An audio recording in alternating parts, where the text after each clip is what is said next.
There is something ancient about the gleam of gold, something that catches the light and holds it, something that draws the eye and quiets the mind in a way few other things can. And tonight I find myself thinking about this metal, this element, this substance that has shaped so much of what we call history, and how human hands first discovered it, pulled it from the earth, and began a story that would stretch across thousands upon thousands of years. I imagine the first moments, not in any one place, but in many places, along river banks where the water moves slowly, where sediment settles and shifts with each season, where something bright might catch the morning sun, a glimmer among the stones, a spark of color that doesn't belong to the gray and brown of ordinary rock, and perhaps a hand reaches down, fingers closing around something cool and surprisingly heavy, something that doesn't tarnish or fade, something that seems to hold its own small sun within. Gold exists in a way that feels almost apart from the rest of the world. It doesn't rust like iron, doesn't corrode like copper left to the rain. It simply persists, luminous and unchanging. And this quality, this permanence, must have felt like magic to those early humans who first held it, who first understood that here was something rare, something precious, something worth seeking. The story of gold mining begins not with great machinery or deep shafts or industrial thunder, but with simplicity, with the most basic human impulse to gather what is beautiful, to collect what is rare. And in those earliest days, perhaps 6,000 years ago, perhaps more, people learned to recognize the metal in its natural state, found it in the beds of streams, in the cracks of mountain sides, in places where the slow, patient work of weather and water had brought it to the surface.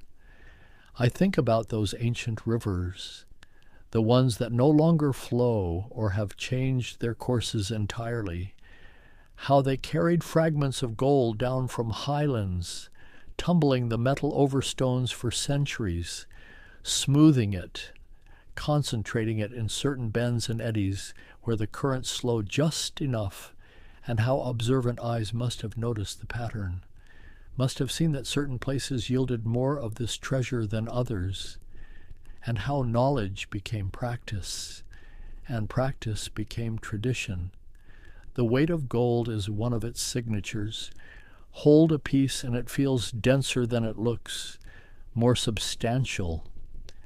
And this density meant that when ancient miners swirled water and sediment in shallow pans or bowls, the gold would sink, would settle to the bottom, while lighter materials washed away. Such a simple principle, gravity and patience, and yet this technique, this basic act of panning, would persist for millennia, would remain essentially unchanged even as empires rose and fell around it. I can almost see them, those early gold seekers crouched by water's edge, hands moving in rhythmic circles, washing away the ordinary to reveal the extraordinary, the repetitive motion like a meditation, the sunlight dancing on water, the steady sound of a liquid sloshing against wood or clay or woven reed, and every so often that flash of color, that moment of discovery, small but unmistakable. And gold was soft, softer than most metals, which meant it could be shaped without fire, could be hammered and bent and formed into objects of beauty or meaning. And so it became adornment, became art, became the substance through which humans expressed their sense of the divine, their power, their permanence, and the desire for gold became intertwined with the deepest human longings for beauty, for status, for something that would outlast the brief flicker of a single life. The mining of gold, even in these gentlest, earliest forms, was already changing how humans organized themselves, creating value, creating trade, creating reasons for journey and settlement, and the story that began beside those ancient rivers would grow and deepen and become something vast, something that would touch every continent, every era, something that would drive exploration and innovation and dreams of transformation. Tonight, as I trace this story backward to its beginning, I find myself standing at that threshold where human history and the history of gold mining become inseparable, where the simple act of bending down to pick up something bright from a stream bed becomes the first chapter of an epic that hasn't ended and won't end as long as the earth holds its hidden stores and human hearts still quicken at the sight of something golden catching the light. The ancient Egyptians knew gold, knew it well, and their relationship with this metal stretched back more than 5,000 years, back to a time when the Nile Valley was still finding its shape, still becoming the cradle of one of humanity's greatest civilizations, and already, even then, gold was flowing from the eastern desert, from the hard, dry mountains that rose between the river and the Red Sea, places where the sun beat down with merciless intensity, where water was scarce, where the work was brutal beyond imagining. They call these regions the land of Nubia, a name that itself may have come from the word for gold. And the Egyptians developed methods for extracting the metal that would define mining practice for centuries to come. They didn't just pan in streams. They began to follow the gold back to its source, to dig into the earth, to crack open the very rock that held it. The miners worked in conditions that strain the modern mind to contemplate, descending into narrow tunnels lit only by oil lamps, breathing air thick with dust, chipping away at quartz veins with tools of copper and stone, and later bronze, the sound of hammers against rock echoing in confined spaces, the work proceeding inch by inch, the extracted ore hauled to the surface in leather bags or baskets, carried on the backs of workers who might never see any benefit from the wealth they were creating. Fire setting was one of their techniques, a method both ingenious and harsh. They would build fires against the rock face, heat the stone until it expanded, then douse it suddenly with water or vinegar, the rapid cooling causing the rock to crack and fracture, making it easier to break apart with tools. The process repeated again and again, each cycle advancing the tunnel a little deeper, a little farther into darkness. And once the ore reached the surface, the real work of separation began. The gold-bearing rock had to be crushed, pounded into powder using heavy stones, then washed repeatedly, the lighter rock particles floating away, the heavier gold particles sinking and collecting, the same principle as panning, but on a larger scale, more organized, more systematic. This was no longer the casual gathering of stream gold. This was industry, primitive perhaps by later standards, but industry nonetheless. The Egyptian appetite for gold seemed limitless. They used it to adorn their temples, their tombs, their pharaohs, both living and dead, gold leaf-covered furniture and statues. Gold thread wove through fabric. Gold formed into collars and bracelets and rings and amulets. And the more they used, the more they needed, and the deeper they had to dig, the farther they had to venture into those hostile desert regions, Records carved into stone tell us that thousands of workers labored in these mines, many of them prisoners of war, criminals, enslaved people whose lives were measured out in the darkness beneath the earth, and the mortality rate was staggering, the work so demanding that few survived more than a few years of it. Yet the mines kept producing, kept feeding gold into the economic and spiritual life of ancient Egypt, kept making possible the splendor that still amazes us today. Across the Mediterranean, other civilizations were finding their own gold and developing their own methods. The Minoans on Crete worked gold with extraordinary skill, creating jewelry of such delicacy that it seems impossible given their tools, and they must have had sources, must have had miners working somewhere to provide the raw material for such artistry in what would later be called Anatolia, in the lands of the Hittites and Lydians. Gold mining flourished, and it was here in Lydia that something revolutionary happened around 600 years before the Common Era. Someone had the idea to standardize gold, to create pieces of uniform weight and purity, to stamp them with official marks, and money as we understand it was born, coins that could be trusted, that didn't need to be weighed and tested with each transaction. And suddenly gold became not just beautiful, not just rare, but the foundation of commerce itself. The Greeks pushed mining technology forward. They understood ore processing in ways earlier civilizations had not.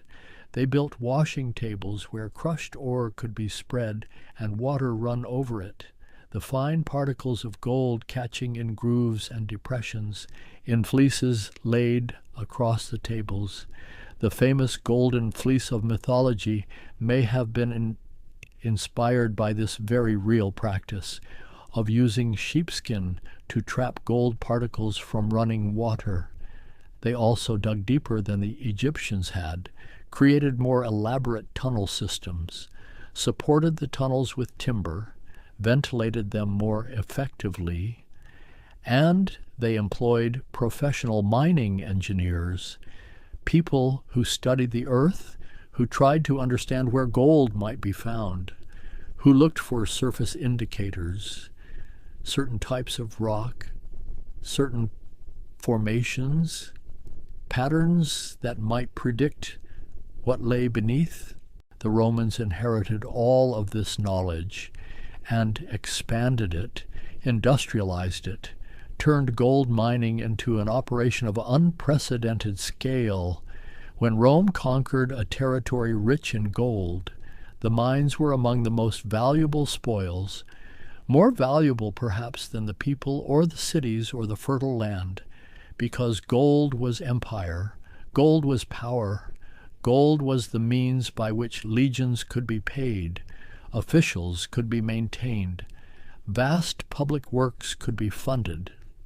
In Hispania, the Iberian Peninsula, the Romans found gold in quantities that must have seemed inexhaustible, and they developed a technique called hushing, or ruina montium, the ruin of mountains. They would channel enormous quantities of water, sometimes from sources miles away, storing it in reservoirs high above the mining site, then releasing it all at once, a devastating flood that would tear away hillsides, expose the gold-bearing gravels beneath, wash everything down into sluices and channels where the gold could be recovered. The scale was extraordinary.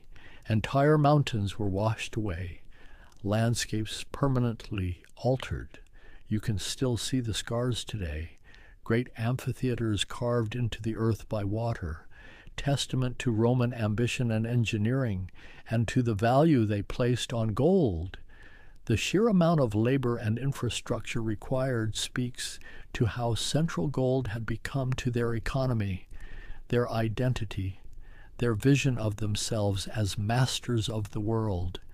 They also developed hydraulic mining on a massive scale, using water not just to wash away mountains, but to power machinery, to crush ore, to separate gold from rock more efficiently. Aqueducts hundreds of miles long brought water to the mining districts, and the water did the work that would have required thousands of laborers, turning what had been brutal manual labor into something more mechanical, though still brutal for those who worked in and around the operations. Underground mining became more sophisticated under Roman management. They dug vertical shafts hundreds of feet deep, connected them with lateral tunnels, created drainage systems using Archimedean screws and water wheels to pump out the water that inevitably seeped in. They understood ventilation, built air shafts, managed the flow of fresh air into the deepest workings. The miners themselves, many of them enslaved or condemned prisoners, worked in conditions that remained horrific despite the technological advances, narrow tunnels where they had to crawl, spaces barely wide enough to swing a pick, air so thick with dust that breathing became a challenge, the constant danger of collapse, of flooding, of fire from the lamps that provided the only light. And yet the work went on, day after day, year after year, because Rome demanded gold, and what Rome demanded, Rome took in the forests of Germania, in the mountains of Dacia, in far-flung corners of the empire. Roman mining engineers assessed deposits, planned operations, supervised the extraction of wealth from the earth, and all of it flowed back to Rome, to be minted into coins, to fill treasuries, to gild the monuments and temples that proclaimed Roman greatness. Gold had become the measure of civilization itself, the substance that separated the powerful from the weak, the conquerors from the conquered. But gold mining in this era was not limited to the Mediterranean world. Far to the east, in India, miners were working deposits that had been known for centuries. The ancient Sanskrit texts mention gold, describe its importance in ritual and adornment, and archaeological evidence suggests that sophisticated mining operations existed in the subcontinent long before Roman times. In West Africa, in regions that would later be known as Ghana and Mali, people were mining gold and trading it across the Sahara north to the Mediterranean world. These were independent developments, separate traditions, proof that wherever gold existed in accessible form, human ingenuity would find ways to extract it, to value it, to build entire economic systems around it. The techniques varied from place to place, but certain principles remained constant. Gold is heavy, so water could be used to separate it from lighter materials.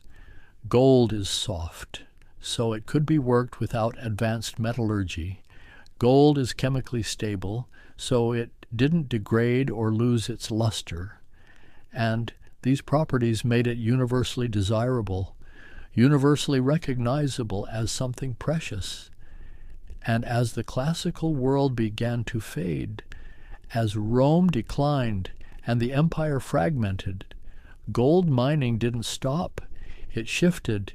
It adapted. The great industrial operations of Roman Hispania might have fallen silent, but smaller-scale mining continued, local operations, regional enterprises, because the desire for gold persisted even when empires fell, even when trade routes collapsed, even when the certainties of the ancient world dissolved into the uncertainties of what came after. The medieval period brought a different rhythm to gold mining, a quieter rhythm, perhaps, but no less persistent, in the mountain ranges of Central Europe. in Bohemia and Hungary and the Alpine regions. Miners were rediscovering old Roman workings and pushing beyond them, developing guild systems, passing knowledge from master to apprentice, creating bodies of expertise that would be written down, codified, preserved in ways that earlier knowledge had not been. In the 13th century, a young man entering the mining trade would learn not just how to swing a pick, but how to read the earth, how to recognize the subtle signs that might indicate ore beneath the surface, the color of soil, the presence of certain plants, the way water tasted or looked.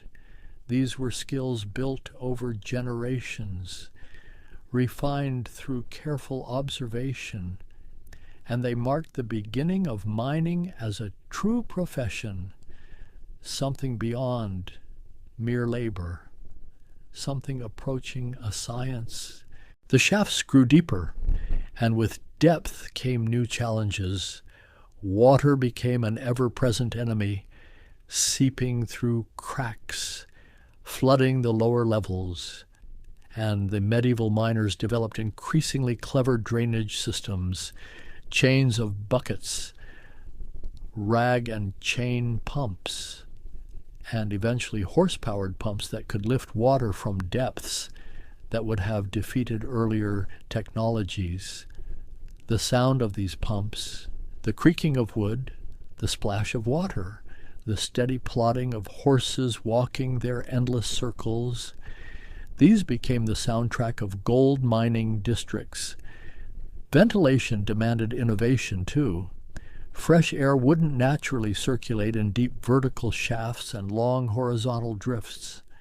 So miners built elaborate systems of connected shafts, creating convection currents, drawing stale air up and fresh air down, or they installed bellows, great wooden contraptions worked by hand or animal power, forcing air into the depths, making it possible to work hundreds of feet underground without suffocating.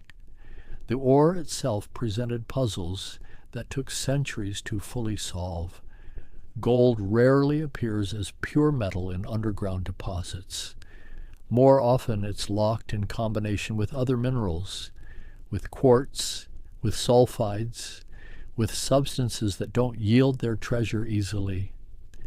And medieval miners learned through trial and error, through careful experimentation, how to roast certain ores, how to use mercury to amalgamate with gold particles, how to separate the precious from the worthless through processes that were part chemistry, part alchemy, part art. Mercury became essential to gold extraction, this strange liquid metal that could dissolve gold, absorb it, form an amalgam that could then be heated, the mercury vaporizing away, leaving the gold behind. It was almost magical in its effectiveness, and it would remain central to gold processing for hundreds of years. Though the cost in human health was terrible, mercury vapor damaged the nervous system, caused tremors, mental deterioration, death, but the miners often didn't know or couldn't afford to care. The work had to be done, and someone would do it. In West Africa, the gold trade reached extraordinary heights during the medieval period. The Mali Empire controlled vast gold-producing regions, and the metal flowed north across the Sahara in camel caravans, traded for salt, for cloth, for goods from the Mediterranean world and beyond. The Emperor Mansa Musa made his famous pilgrimage to Mecca in 1324, bringing so much gold that his generosity in Cairo temporarily destabilized the local economy. The price of gold falling because of the sheer quantity he distributed. This was mining's influence made visible. The power of accumulated earth wealth to shape events thousands of miles from where the ore was first extracted. The African mining techniques were different from European methods, often involving extensive seasonal placer mining. During the dry season, when rivers were low, entire communities might move to gold-bearing areas, digging pits in dried stream beds, processing gravel in huge quantities, the work communal, governed by traditional authorities, with the gold belonging to kings and chiefs who controlled the territory. It was a different social organization, a different relationship between labor and profit, but the fundamental acts remained the same: digging, washing, separating, the patient work of finding small treasures in vast quantities of ordinary earth. Then came the age of exploration, and everything accelerated when Spanish conquistadors encountered the gold ornaments of Mesoamerica, when they heard tales of El Dorado, of cities roofed in gold, of empires rich beyond imagination.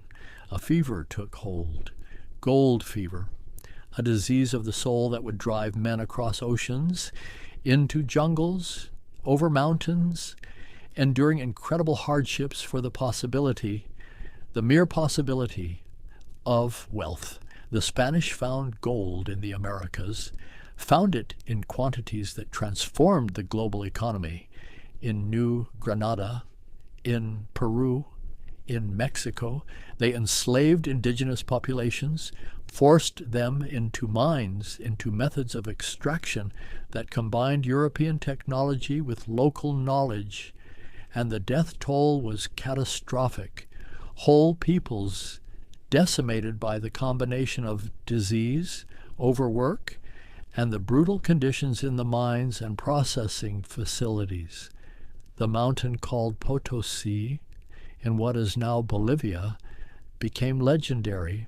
Here silver was the primary prize, but gold existed too, and the mines consumed human lives by the tens of thousands, workers forced to descend into the mountain, to spend weeks at a time in the darkness, breathing poisonous air, their lungs filling with rock dust, their bodies breaking down under the strain. And still the ore came out, still the wealth flowed to Spain, funding wars, building palaces, inflating the economy until Spanish gold paradoxically made Spain poorer. A lesson in how raw resources alone don't create prosperity.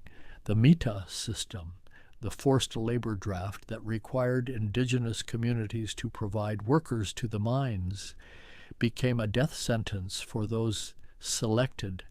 Families would mourn their men as if they were already dead when the call came, because so few returned, and those who did return were often broken, their health destroyed, their lives shortened, all so that gold and silver could be shied across the Atlantic to fill European coffers.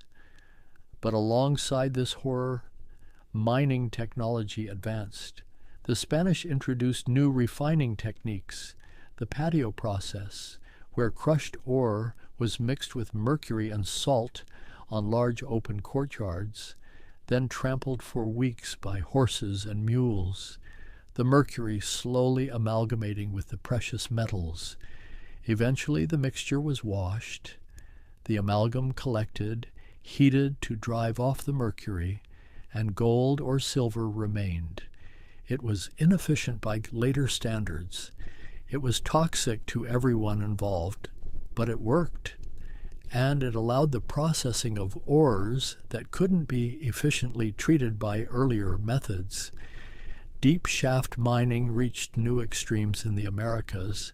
Some mines descended more than 1,000 feet, required elaborate systems of ladders and platforms for workers to climb up and down. The journey from the surface to the working face could take hours, and the ore had to be carried up those same ladders, bag by bag, on the backs of workers whose strength was literally measured in how much rock they could carry how far.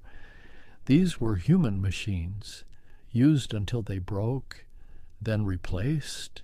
Meanwhile, far to the north, in what would become Canada and the northern United States, indigenous peoples had their own traditions of working copper and some gold, small-scale operations, often for ceremonial objects, and when European explorers and traders arrived, they noted these deposits, mapped them, began to imagine how they might be exploited on a larger scale, the pattern repeating, the arrival of industrial mining following the paths first traced by traditional practices.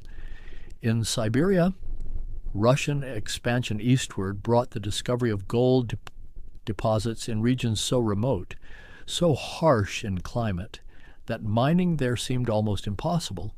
Yet mines were established, workers sent, exiles and convicts, and those who had no choice, laboring in conditions where winter temperatures could kill an exposed man in minutes, where summer brought clouds of biting insects, where supply lines stretched thousands of miles, and still gold came out, still it found its way to Moscow, to St. Petersburg, to the treasuries of czars.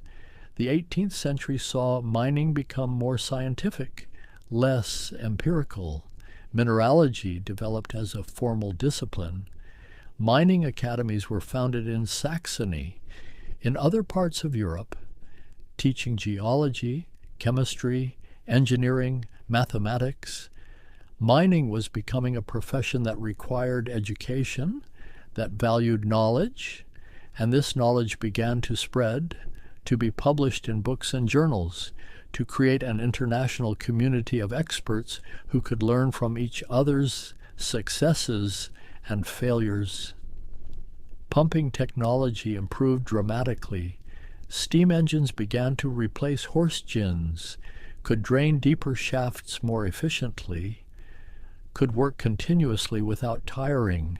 The Newcomen engine and later the vastly more efficient Watt engine revolutionized what was possible underground. Suddenly, depths that had been unreachable became accessible. Ore bodies that had been drowning in groundwater could be worked, and the scale of operations expanded accordingly. Ventilation improved too, with better understanding of air flow, with mechanical ventilation systems, with attention to the health of workers, though this attention was often motivated more by efficiency than compassion. Healthy workers produced more, lived longer, required less frequent replacement. But whatever the motivation, conditions did slowly improve in some mines, though they remained dangerous, remained difficult, remained work that few would choose if other options existed.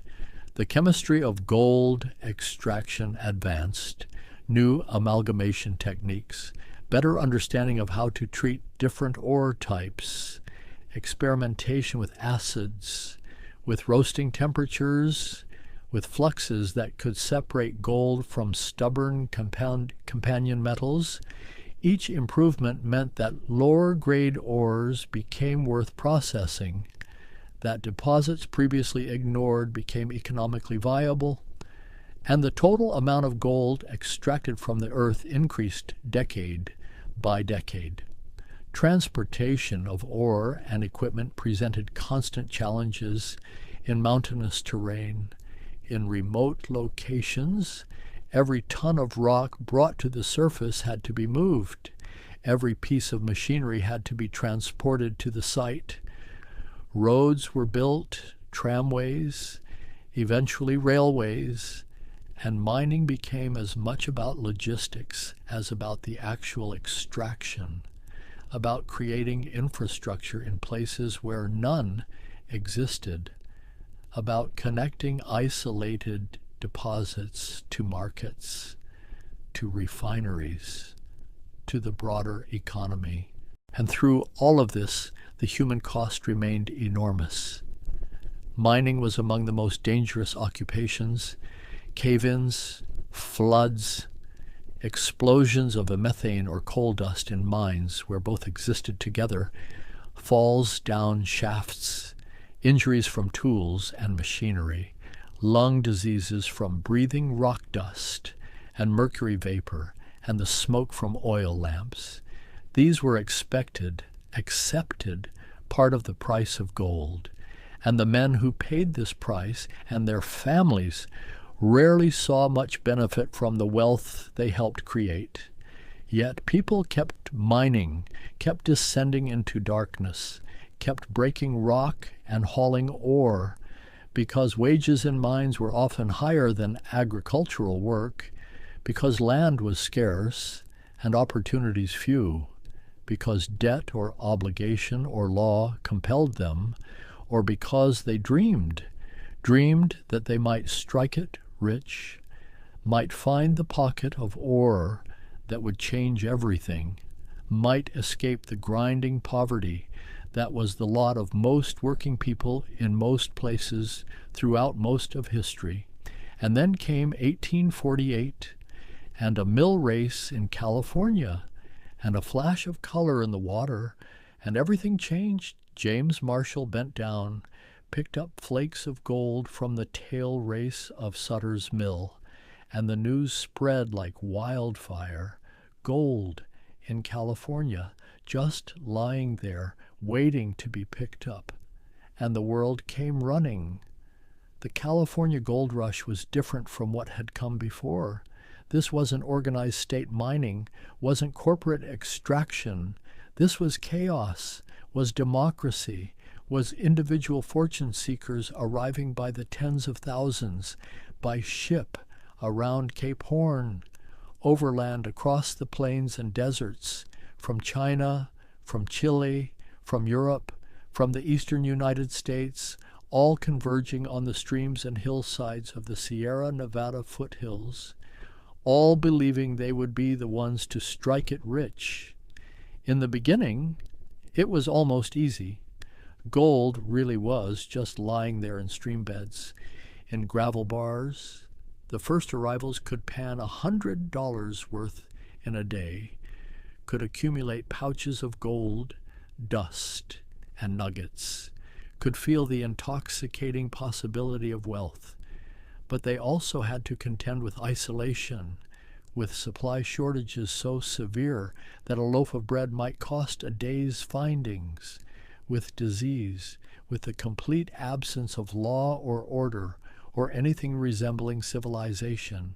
The placer deposits, those surface accumulations of gold eroded from veins and concentrated by water, were the first to be worked, individual miners with pans, then rockers, then sluice boxes, working their way up every stream, every gully, turning over every rock, washing every bar, and the easy gold vanished quickly. Within a few years, the richest deposits were exhausted, and mining had to become more organized, more industrial. Hydraulic mining returned, but on a scale the Romans never imagined. Enormous canvas hoses called monitors directed jets of water at hillsides, the pressure so intense it could kill a man, the water literally washing away entire mountains, sending millions of tons of sediment downstream, choking rivers, burying farmland, destroying salmon runs, until eventually the environmental damage became so severe that laws were passed, hydraulic mining restricted, but by then the landscape had been permanently altered, valleys filled with mining debris, whole ecosystems destroyed in the pursuit of gold. Hard rock mining developed as the surface deposits played out, following the gold back to its source, into the quartz veins from which it had eroded. And this required different skills, different equipment, different capital.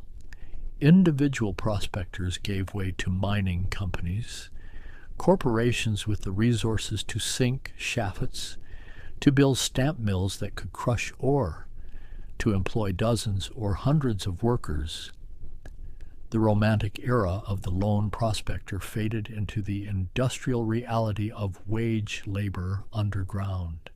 The stamp mills were marvels of destructive efficiency, heavy iron stamps raised and dropped by cams on a rotating shaft, falling again and again on ore, crushing it to powder, the sound deafening, the vibration felt for miles, running day and night, processing tons of rock to extract ounces of gold, and around these mills entire towns grew, places with names like Grass Valley and Nevada City, places that existed solely because of gold, that would boom and bust with the fortunes of the mines. And California was just the beginning. The fever spread. Gold discovered in Australia in 1851, in Victoria and New South Wales, and the same pattern repeated. The rush of prospectors, the tent cities, the rapid exploitation of surface deposits, the transition to industrial mining. Melbourne transformed from a small town to a great city on the wealth of gold. The population of Australia exploding as immigrants flooded in from around the world. In South Africa, in 1886, gold was found on the Witwatersrand, a ridge of hills near what would become Johannesburg, and this was different again. This was low-grade ore, gold finely dispersed through rock, requiring massive operations to be profitable. And so from the start, the South African gold fields were corporate enterprises, deep-level mining, eventually the deepest mines in the world, shafts descending more than 2 miles into the earth, into heat so intense that refrigeration was required, into pressures that made the rock itself dangerous, prone to bursting explosively. The South African mines created their own labor system, recruiting workers from across southern Africa, from neighboring territories, housing them in compounds, controlling every aspect of their lives, paying them a fraction of what white miners received for the same work, building enormous wealth for mine owners and shareholders, while the men who actually extracted the gold lived in poverty. It was exploitation on an industrial scale, systemic, codified, and it would have profound effects on South African society for more than a century. The technology continued advancing. Cyanide leaching was developed in the 1890s, a process that could extract gold from ores that were too low grade for any previous method. Crushed ore mixed with a dilute cyanide solution, the cyanide dissolving the gold, then the gold precipitated out with zinc. It was dangerous. Cyanide is deadly poison, but it worked extraordinarily well, and it meant that vast deposits previously considered worthless suddenly had value. The definition of ore itself changed. Rock containing mere fractions of an ounce per ton could now be profitably processed. Electricity transformed mining, electric lights replacing oil lamps and candles, electric pumps and hoists more powerful and reliable than steam, electric drills that could bore holes faster than any hand drilling, ventilation fans that could move enormous volumes of air. The deep mines would have been impossible without electricity. The heat alone would have defeated steam engines. But electric motors could work in conditions that would kill a man, could operate in heat and humidity that made human labor nearly impossible. The Klondike Gold Rush of 1898 brought the fever to the far north, to the Yukon, where winter temperatures could fall to 50 below zero, where getting to the gold fields required crossing mountain passes in conditions that killed hundreds, where everything had to be hauled in on men's backs or by pack animal, where the ground was permanently frozen and had to be thawed with fire before it could be dug. And yet they came, tens of thousands of them, most finding nothing, a few striking it rich, all enduring hardships that seem almost unimaginable from the comfort of the present. Alaska, Nevada, the Western Australian goldfields at Kalgoorlie, new rushes, new booms, new mining districts opening throughout the late 19th and early 20th centuries, each following a similar pattern: discovery, rush, rapid exploitation, consolidation, industrialization, and eventually decline. Ghost towns marking where the gold ran out, where the mines closed, where populations that had swelled to thousands dwindled to dozens or to nothing at all. World wars increased demand for gold, governments stockpiling it, using it to back currencies, to finance military operations, and mines that had been marginal became profitable again. Older deposits were reworked with better technology. Deeper levels were explored.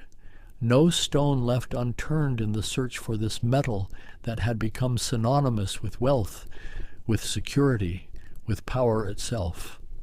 Open pit mining emerged as a dominant technique in the 20th century. When gold occurs in large low-grade deposits near the surface, it becomes economical to simply remove everything, to excavate an enormous hole, to process millions of tons of rock for tiny amounts of gold. The Bingham Canyon mine in Utah, though primarily copper, also produced gold, a pit eventually more than half a mile deep and 2.5 miles across. Visible from space, a monument to industrial-scale extraction. South Africa remained central to world gold production through most of the 20th century. The deep-level mines there produced more than half the world's gold at their peak. But the depths created ever greater challenges. Rock bursts became more frequent and more deadly. The geothermal gradient meant temperatures at depth exceeded human tolerance without artificial cooling. The cost of extraction climbed as depths increased, and eventually even the fabulously rich Witwatersrand began to decline. Production peaking in 1970, then falling year after year. New districts rose to prominence. The Carlin Trend in Nevada, where gold was so finely disseminated in sedimentary rock that it couldn't be seen even with a microscope, but chemical analysis revealed its presence, and massive open pits were excavated, the ore processed with cyanide heap leaching, literally piling crushed rock into enormous heaps, spraying cyanide solution over them, collecting the gold-bearing runoff. It was mining on a scale that would have been incomprehensible to earlier generations, moving mountains to extract tiny traces of gold. Environmental awareness grew. The costs of mining became impossible to ignore. Mercury contamination, cyanide spills, acid mine drainage, the legacy of abandoned mines leaching toxins into watersheds for decades or centuries, tailings dams that could fail catastrophically, whole landscapes scarred and poisoned, and regulations began to emerge, requirements for reclamation, for environmental impact assessments, for managing the long-term consequences of extraction. Mining became more expensive, more regulated, but also somewhat less destructive, at least in places where laws existed and were enforced. Technology continued its relentless advance. Computer modeling of ore bodies, remote sensing to identify potential deposits, sophisticated geophysics and geochemistry, GPS-guided drilling, automated hauling systems, mines in Australia where trucks and loaders operated without human drivers, controlled from offices thousands of miles away, the human element being slowly removed from the most dangerous and repetitive tasks. Though people still worked underground, still faced hazards, still breathed dust, and risked cave-ins and floods, and through all these changes, through all these centuries of technological development, the fundamental relationship remained, humans wanting gold, being willing to tear apart the earth to get it, to endure hardship, to risk health and life, to organize vast enterprises and mobilize enormous resources, all for this metal that serves no essential function, that we cannot eat, that we do not need to survive, but that we value beyond almost anything else, that we have decided collectively and individually represents wealth, represents achievement, represents something worth pursuing to the ends of the earth and to the depths beneath it. The story of gold mining had become inseparable from the story of human development, from the rise of civilizations and empires, from exploration and colonization, from industrialization and technological progress, from capitalism and globalization.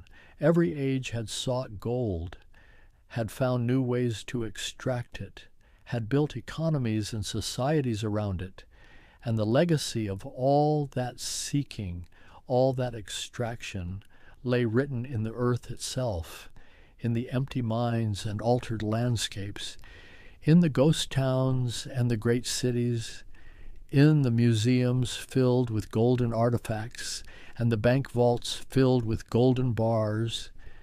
And yet, beneath all the technology, beneath all the industrial might and corporate organization, beneath the environmental regulations and the automated equipment, something remains unchanged, something almost primal, the pull of gold itself, the way it catches light, the way it feels in the hand, cool and heavy and permanent.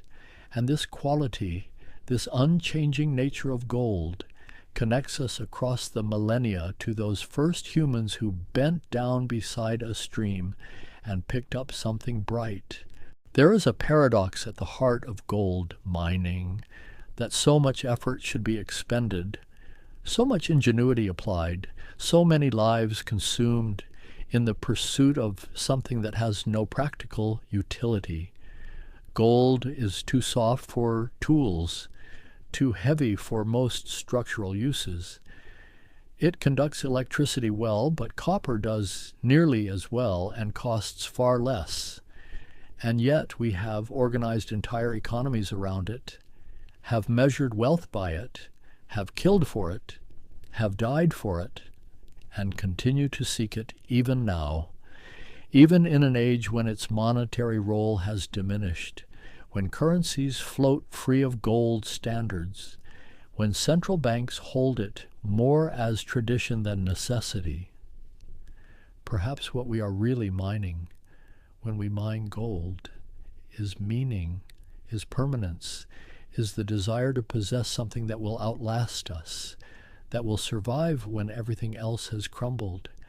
Gold artifacts from ancient Egypt still gleam as brightly as the day they were made, while the wood and cloth and leather of those same eras have long since turned to dust.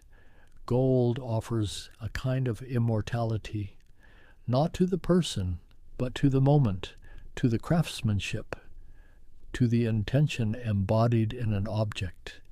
And there is something deeply human in the desire to find gold, to be the one who discovers it, every prospector who ever panned a stream, every miner who ever swung a pick, carried with them the hope that this might be the day, this might be the place, that fortune would smile and reveal its secrets.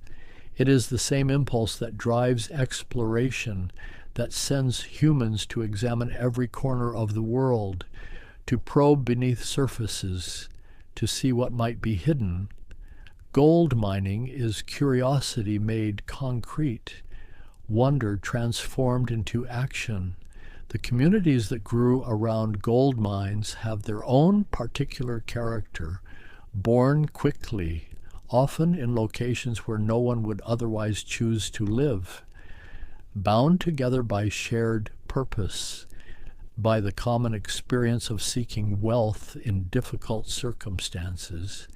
And these communities created their own cultures, their own stories, their own hierarchies and codes.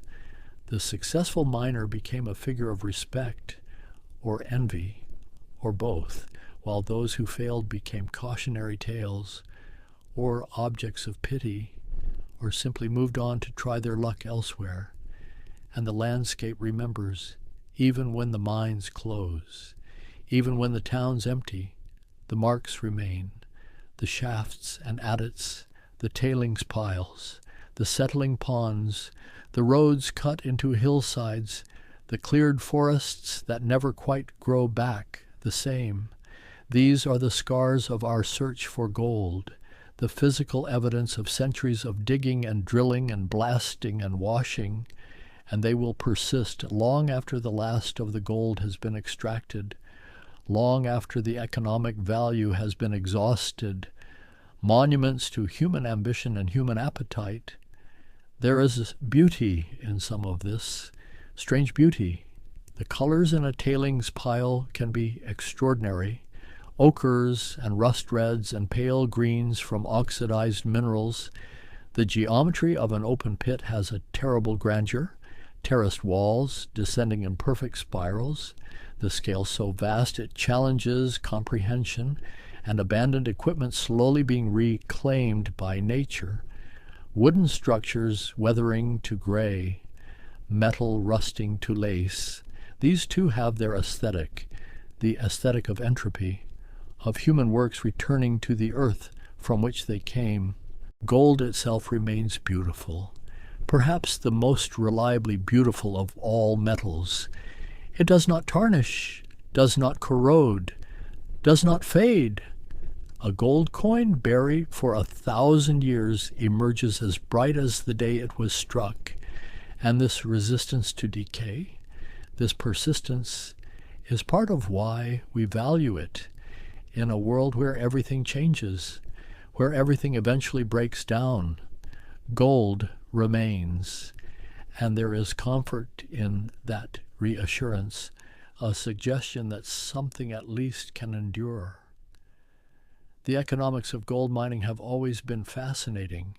The metal has value because it is rare, but if it were too rare, it would be useless. There must be enough to circulate, enough to serve as medium of exchange, as store of value, and yet not so much that it becomes common. The total amount of gold ever mined in human history would fit in a cube roughly 22 meters on each side. All of it, every wedding ring, every coin, every bar in every vault, every golden artifact in every museum, compressed into a space smaller than an average house. And yet this has been enough, has served the needs of civilization for 5,000 years, and we continue to mine it. Current production exceeds 3,000 tons per year. New deposits are still being found in remote parts of Canada, in the deserts of Nevada and Australia, in the mountains of Papua New Guinea. Geologists continue to search, to apply new techniques, to reanalyze old deposits, to find ways to extract gold that previous generations missed or couldn't economically recover. The story is not finished, may never be finished as long as gold exists in the earth and humans exist to seek it. The men and women who work in modern mines, they are heirs to an ancient tradition. Even if their work involves computer screens and GPS and automated equipment, they are doing what humans have done for millennia, going into the earth, bringing out gold, transforming rock into wealth. Their safety is better protected now, their working conditions generally more humane, but the fundamental transaction remains unchanged. Labor exchanged for wages, the earth yielding its treasures to those willing to do the work of extraction. And perhaps there is something to honor in this, in the persistence, in the willingness to do difficult work, in the application of human intelligence to the puzzle of finding and extracting a rare substance from an unwilling earth. Gold mining has driven innovation, has forced the development of new technologies, has required solutions to problems in engineering, in chemistry, in geology, in logistics.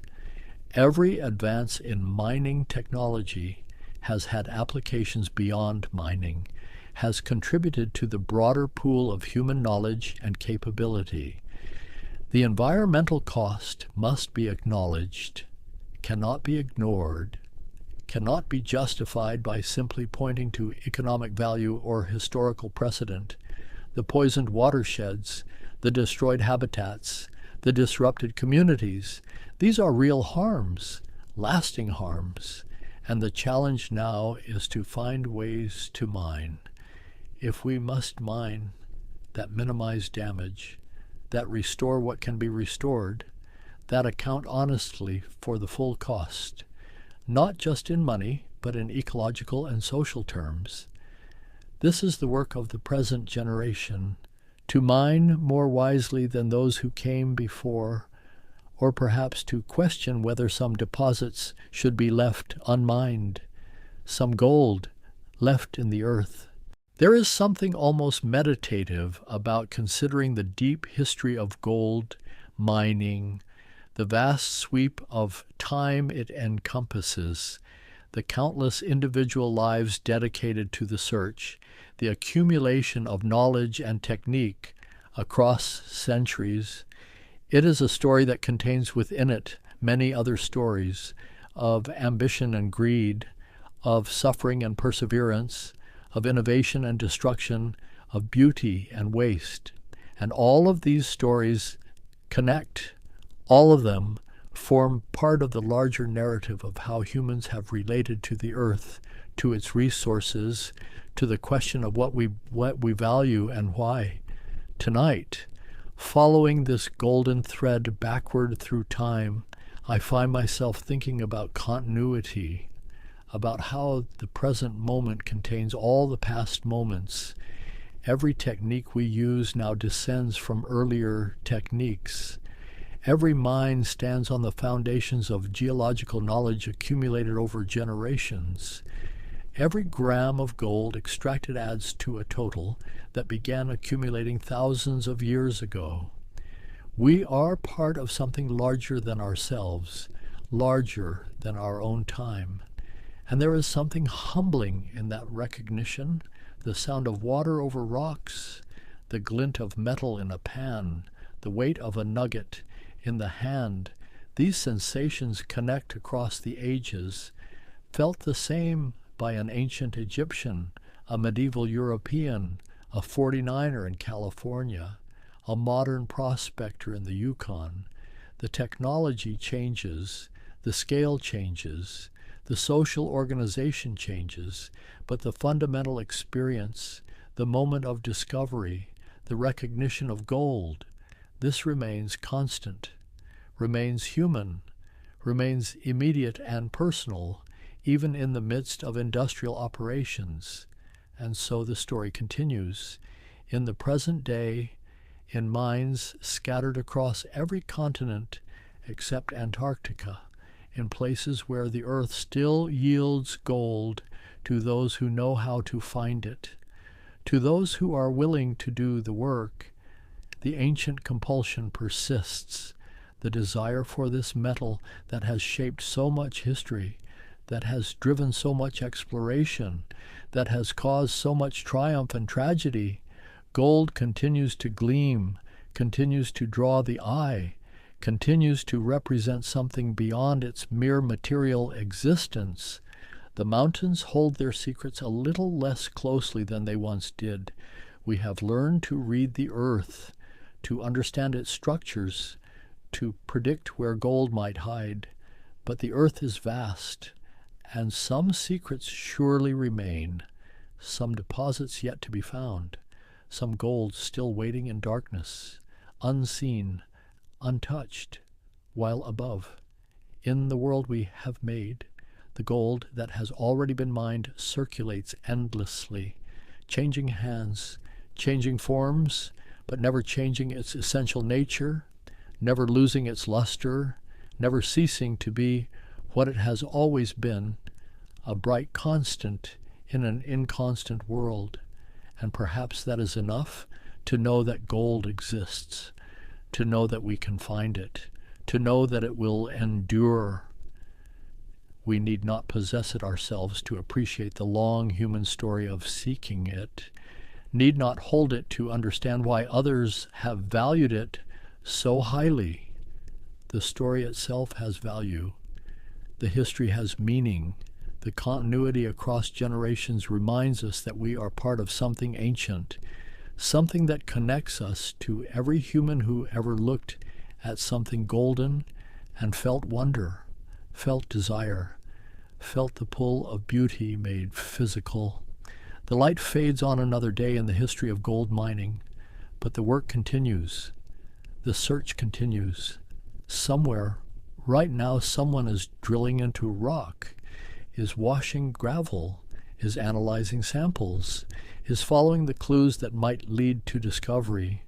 The story writes itself forward one shift at a time, one sample at a time, one small increment added to thousands of years of accumulated effort, and the gold waits, patient and permanent, ready to be found, ready to gleam once more in daylight, ready to begin its journey from the depths to the surface, from rock to refined metal, from the earth into human hands and human history, as it has always been, as perhaps it always will be, as long as the earth endures and humans remain curious about what lies hidden beneath. I imagine myself standing in a quiet chamber, a place that exists somewhere between memory and discovery, where the air itself seems to hold the echoes of 10,000 years. The walls around me are neither stone nor wood, but something softer, more yielding, as if they were woven from the fabric of a human longing itself. And in this space, scattered across tables of dark wood and resting in cases lined with velvet, the color of midnight, lie instruments, dozens of them, hundreds perhaps, each one a voice waiting to speak. There is a particular quality to the light here, filtered and golden, the kind of illumination that makes everything seem both present and impossibly distant, as though I am looking not just at objects, but at doorways into other times, other civilizations, other ways of understanding what it means to be human. I move slowly, my footsteps making no sound, and I notice first a simple flute, carved from bone, its surface worn smooth by hands that turned to dust millennia ago. There are holes along its length, precise and deliberate, each one positioned with an intention I can almost feel. The bone is the color of old ivory, pale and luminous, and when I lean closer, I can see the faint marks where someone once shaped it, scraping and smoothing, testing the tone, adjusting until the voice that emerged was exactly right. Beside it rests a drum, its frame constructed from wood that has darkened with age, its skin stretched taut across the opening, and even without touching it, I can imagine the sound it would make, that deep, resonant pulse, the heartbeat that must have carried across valleys and echoed between mountains, calling people together, marking the rhythm of dances I will never see, ceremonies I can only dream about. The chamber extends further than I first realized. Row after row of instruments emerging from the golden shadows, and each one seems to whisper a question. How did this come to be? What hands first discovered that striking this, or plowing across that, or breathing into this, could produce something that wasn't speech, and wasn't silence, but something else entirely, something that could move through a human body and change the very texture of emotion itself. I think about the first person who ever blew across the edge of a hollow reed and heard that breathy, haunting tone, or the one who stretched an animal's sinew between 2 points and plucked it, discovering that invisible tension could sing. These were not small moments. These were thresholds, crossings from one kind of existence into another. And as I stand here, surrounded by these artifacts of human creativity, I realize that what I'm looking at is not simply a collection of tools for making sound, but a map of human consciousness itself, charting our journey from the caves and forests where we first stood upright, through the rise of cities and empires and the birth of languages both spoken and written, into the vast and varied landscape of cultures that have flowered and faded across every continent. Each instrument here is an answer to the same fundamental question, one that seems to live in the center of what it means to be human. How do we take what is invisible, our joy, our sorrow, our longing, our celebration, and give it form? How do we make the internal external, the private communal, the fleeting permanent? The instruments before me span such distances, not just in miles, but in time, in purpose, in the very conception of what music could be. There are instruments designed for the solitary shepherd on a hillside, and instruments built for vast orchestras in marble halls. There are instruments whose only purpose was to speak to gods, and instruments created purely for the delight of princes, instruments of war and instruments of courtship, instruments to mourn the dead, and instruments to welcome children into the world. And beneath all of this variety, this explosion of form and function across millennia, there runs a single continuous thread, the thread of human hands, human breath, human imagination, taking the raw materials of the earth, wood and bone, metal and hide, reed and stone, and transforming them into vessels for something that cannot be touched, cannot be seen, but can be felt in the deepest chambers of the heart. I find myself drawn deeper into the chamber, into the story these instruments tell, a story that begins in a darkness so profound that almost nothing remains of it except shadows and suppositions, but a darkness that nevertheless gave birth to something that would become as essential to human life as fire, or language, or bread. The story begins in a time so distant that the very landscape of the earth was different, when ice sheets covered regions that are now temperate, when the ancestors of modern humans moved in small groups across vast territories, following game, seeking shelter, surviving, and yet, even then, even in that world of ice and scarcity, there was music. We know this because they left evidence, not written records, for writing would not emerge for tens of thousands of years, but physical objects, instruments carved from the materials at hand, preserved by accident in caves and burial sites, waiting to tell their story to people who would live in an unimaginably different world. The oldest of these, the ones that make archaeologists speak in hushed and wondering tones, are flutes, simple hollow tubes with finger holes, carved from the wing bones of birds, from the ivory of mammoths. And when carbon dating reveals their age, the numbers seem almost impossible. 40,000 years, perhaps more. 40,000 years. A span of time so vast that it contains the entire arc of recorded history many times over, and extends far beyond it into the mists of prehistory.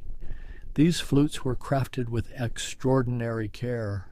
The holes are positioned with precision, suggesting that the makers understood, perhaps through generations of experimentation, exactly where to place each opening to achieve the desired tones. This was not random. This was knowledge, hard-won and passed down, refined over centuries we can barely conceive. I think about the person who made one of these instruments, sitting perhaps near a fire as darkness gathered, using stone tools to hollow out the bone, to smooth its interior, to mark and drill each hole with patient attention. What were they thinking? What did music mean to them? We cannot know their thoughts, but we can know this. They valued music enough to invest hours of careful labor in creating an instrument. In a world where every moment mattered for survival, where finding food and maintaining warmth and avoiding predators consumed most of each day, they still made time for this, for the creation of something whose only purpose was to produce organized sound. And this tells us something profound about our species, something that distinguishes us in ways that go beyond our physical form or even our capacity for language. We are, and perhaps have always been, makers of music. But the flutes are not alone. Across different sites, separated by thousands of miles and thousands of years, archaeologists have found other evidence of early music making. They have found scrapers, notched bones or antlers that produce a rasping sound when struck with a stick. They have found what appear to be early percussion instruments, stones selected for their resonant qualities, positioned in ways that suggest deliberate arrangement. In some caves, in France and Spain, there are paintings, images of animals and hunters rendered in ochre and charcoal on stone walls, and researchers have discovered something remarkable. The locations where these paintings appear are often the points in the cave where the acoustics are most dramatic, where a voice or an instrument would resonate and echo, creating an almost supernatural effect. This suggests that our ancestors understood the relationship between space and sound, that they recognized certain locations as special, as places where sound behaved in magical ways, and that they marked these places as significant. Imagine standing in one of those caves, deep enough that no natural light penetrates, holding a torch that casts dancing shadows across the painted walls, and playing a flute. The sound would fill the darkness, echoing and reverberating, seeming to come from everywhere and nowhere. It would transform the cave into a living space, a ceremonial chamber, a temple. Was this religious? Almost certainly, though we must be careful about projecting our own categories onto these ancient practices. But it seems clear that music was connected to the sacred, to attempts to reach beyond the everyday world into something larger, something mysterious. As the millennia passed, as the ice slowly retreated and the climate warmed, as human groups began to settle in particular places and develop agriculture, the instruments grew more varied and more sophisticated. In ancient Mesopotamia, in the land between the Tigris and Euphrates rivers, where some of the world's first cities emerged, archaeologists have found lyres, beautiful instruments with wooden frames and strings made from animal gut. Some of these lyres were buried in royal tombs, placed there to accompany the dead into the afterlife, suggesting that music was considered essential not just for earthly life, but for whatever lay beyond. The craftsmanship of these lyres is stunning. The sound boxes are decorated with intricate inlays, precious materials arranged in elaborate patterns. The bridges and tuning mechanisms show sophisticated understanding of how string tension and vibration produce different pitches. This was not primitive technology. This was advanced, refined through generations of luthiers who understood their craft with profound depth.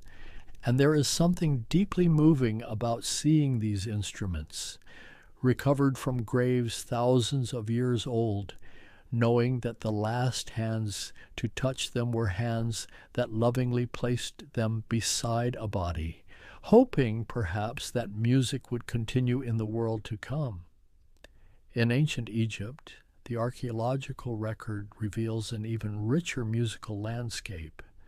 Wall paintings and hieroglyphic texts show us orchestras, groups of musicians playing together with harps and lyres, with flutes and double reed instruments similar to modern oboes, with percussion instruments including drums and sistrums, metal rattles that produced a shimmering, mysterious sound. The Egyptians wrote about music, not in the analytical way that later cultures would, but in ways that reveal how central it was to their conception of the world. Music was performed in temples as offerings to the gods.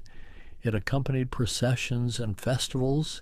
It was played at banquets and celebrations, and it was considered so important that musicians held honored positions in society, their skill recognized and rewarded. Some of the instruments from ancient Egypt have survived, preserved by the dry climate, and when modern researchers have attempted to recreate them to understand how they sounded, the results are haunting.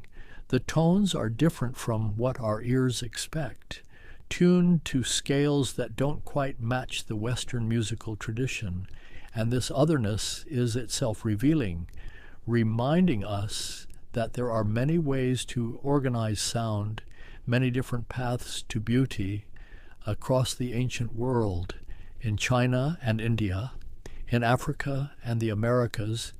Human cultures were developing their own distinctive musical traditions, their own instruments, their own ways of understanding what music was and what it could do. In ancient China, bells were cast from bronze using techniques of extraordinary sophistication. These were not simple bells, but instruments tuned to precise pitches, arranged in sets that could play melodies. Some of these bells were massive, requiring multiple people to strike them, and they were used in rituals that linked earthly rulers to cosmic order. The sound of the bells, deep and resonant and long-lasting, was thought to harmonize earth and heaven. In India, the ancient texts speak of music as one of the fundamental forces of the universe. The Vedas, composed perhaps 3,000 years ago or more, describe musical instruments and their uses in ceremonies. They mention stringed instruments similar to the modern sitar, drums of various kinds, and wind instruments, and they articulate a philosophy of music that connects specific sounds and scales to emotional states, to times of day, to seasons, to spiritual conditions. This idea that music is not arbitrary, but has inherent meanings and effects, that different modes or scales naturally evoke different feelings, would become central to Indian musical theory and would influence musical thinking across much of Asia. In Africa, the diversity of musical instruments was perhaps greater than anywhere else on earth. Each region, each culture group developed its own instruments suited to their materials, their aesthetic preferences, their ceremonial needs. There were drums of countless varieties, from small hand drums to massive ceremonial drums that could be heard for miles. There were thumb pianos, instruments with metal tines mounted on a wooden board that produced delicate, melodic sounds when plucked. There were xylophones made from gourds and wooden bars, wind instruments fashioned from horns and tusks. And crucially, these instruments were not solitary. African musical tradition emphasized ensemble playing, multiple instruments working together in complex polyrhythmic patterns, creating textures of sound that were intricate and layered. This approach to music, this emphasis on collective creation rather than individual performance, would eventually travel across the ocean, carried by enslaved people to the Americas, where it would help give birth to jazz and blues and countless other musical forms. But I am moving too quickly, getting ahead of the story. In these ancient times, before empires, before global trade, before any conception that the earth was round or that other continents existed, each culture developed its musical instruments in relative isolation, shaped by available materials, by aesthetic, celtic values, by the purposes music served in their particular society: wood and bone, hide and horn, gut and reed. These were the primary materials, and from them human ingenuity crafted an astonishing variety of forms. The technical understanding required was considerable. To make a stringed instrument that produces a clear tone, you must understand tension and vibration. You must know how the length and thickness of a string affects its pitch, how the resonance of the body amplifies and colors the sound. To make a wind instrument, you must understand how air moving through a column produces tone, how the length of that column determines pitch, how finger holes can change the effective length.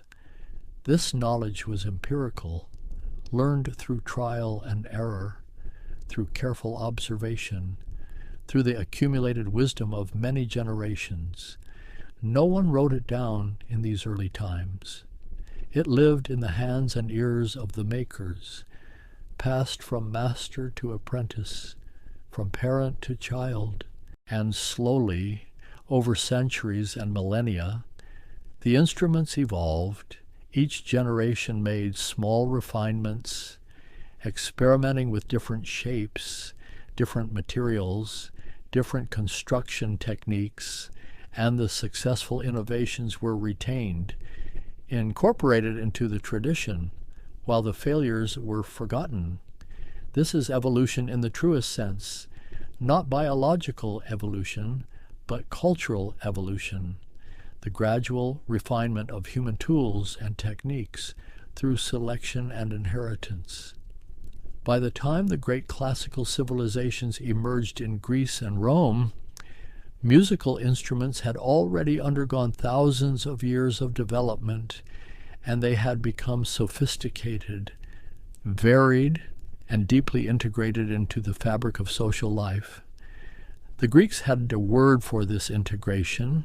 They called it musiki, and it encompassed not just music as we understand it, but poetry, dance, theater, all the arts governed by the muses. Music was not a separate category of experience, but woven into education, into religious ritual, into civic celebrations, into the very definition of what it meant to be cultured and civilized. The primary stringed instrument of ancient Greece was the lyre, an instrument of such importance that it became a symbol of Greek culture itself. The lyre had a resonating body, often made from a tortoise shell, with two arms extending upward, connected by a crossbar, strings, usually 7 of them, stretched from the crossbar down to the body, and were plucked with the fingers or with a plectrum. The sound of the lyre was delicate, intimate, suited to accompanying poetry and song, and the Greeks believed that learning to play the lyre was essential to education. It taught rhythm and proportion. It cultivated the soul. It created harmony within the individual that reflected the cosmic harmony of the spheres. For the Greeks had a profound philosophy of music.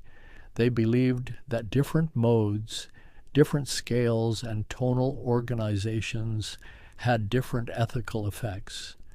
The Dorian mode produced courage and steadfastness. The Phrygian mode aroused passion and enthusiasm. The Lydian mode softened the soul and made it receptive to pleasure. Plato, in his Republic, went so far as to argue that certain musical modes should be banned from the ideal city because they would produce the wrong kind of character in the citizens. This seems strange to modern ears. This idea that a particular arrangement of tones could shape moral character, but it reveals something important about how deeply the Greeks understood music as a force, not just entertainment, but something that acted upon the soul at a fundamental level. Alongside the lyre, the Greeks played the aulos, a double reed instrument similar to an oboe, but usually played in pairs, one pipe in each hand. The aulos had a completely different character from the lyre. Its sound was penetrating, wild, ecstatic. It was associated with the worship of Dionysus, the god of wine and ecstasy and transformation, and with the kind of music that loosened control, that allowed the irrational to emerge. And here we see something fascinating, the same culture maintaining two very different musical traditions, one Apollonian, ordered, rational, represented by the lyre, the other Dionysian, chaotic, emotional, represented by the aulos. Both were valued, both had their place, but they represented different aspects of human experience, different ways of being in the world. The Romans inherited much of Greek musical culture, but they also expanded it, made it more spectacular, more public. Roman festivals featured enormous ensembles, hundreds of musicians playing together. The Romans developed the hydraulis, the water organ, a remarkable instrument that used water pressure to maintain steady air flow through pipes of different lengths, producing sustained tones of considerable volume. The hydraulis was a marvel of engineering, requiring understanding of pneumatics and hydraulics, of pipe construction and valve mechanisms. It was played in amphitheaters, in circuses, at public games. Its sound could fill vast spaces, could be heard over the roar of crowds, and it represented something new, the application of mechanical principles to music making, the beginning of a long tradition of increasingly complex musical machines. But as the Roman Empire slowly fragmented and a new world emerged from its ruins, as Christianity spread across Europe and reshaped cultural life, the role of musical instruments underwent a profound transformation. The early church was ambivalent about instruments. The human voice, singing in unison, was considered the purest form of worship. Instruments, with their associations with pagan festivals and theatrical performances, with secular entertainment, were viewed with suspicion for centuries. Church music was almost exclusively vocal, the great Gregorian chants echoing through stone cathedrals, unaccompanied by any instrument except, eventually, the organ. The organ was different. It was powerful enough to fill the largest church. It could sustain tones indefinitely, creating a sound that seemed almost supernatural. And importantly, it was fixed in place. It belonged to the church building itself. It was not portable like other instruments, not associated with wandering musicians and worldly pleasures. The development of the organ through the medieval period is one of the great stories of musical instrument evolution. Early organs were relatively simple, but by the Gothic period, they had become enormously complex. Some had multiple keyboards, stops that could change the tone color, pedals that allowed the organist to play bass notes with the feet, ranks upon ranks of pipes, some as tall as a person, some as small as a pencil, each producing a different timbre. Building an organ was a massive undertaking, requiring years of work by specialized craftsmen. The pipes had to be precisely made. The action that connected the keys to the valves had to be smooth and reliable. The wind supply had to be steady and sufficient. An organ builder needed to understand acoustics, metallurgy, carpentry, mechanics. It was one of the most technically demanding crafts of the medieval world, and when a great organ was completed, when it first sounded in a cathedral, it must have seemed miraculous. The building itself became an instrument, the stone walls and vaulted ceilings shaping and amplifying the sound, creating effects that were impossible in any other context. The music seemed to come from everywhere at once, filling the space completely, and the congregation standing in that sound must have felt themselves transported, lifted out of ordinary experience into something transcendent, outside the churches, in the castles and manor houses, in the town squares and village greens. A different musical world was flourishing. Minstrels and troubadours wandered from place to place, carrying instruments that were portable and versatile. The lute became the dominant instrument of this secular tradition, descended from the Arabic oud, brought to Europe through Spain and the Crusades. The lute had a pear-shaped body and a bent-back neck, strung with courses of strings, pairs tuned to the same pitch, that were plucked with the fingers. Its sound was warmer and richer than the ancient lyre, capable of playing both melody and harmony, both single-note lines and chords.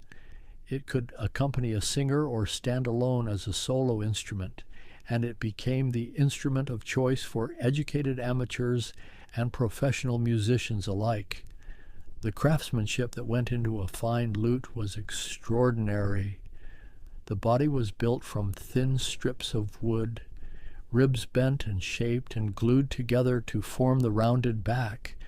The soundboard, the flat top, was made from carefully selected spruce, carved to a precise thickness that varied across its surface, thicker in some areas for strength, thinner in others for resonance.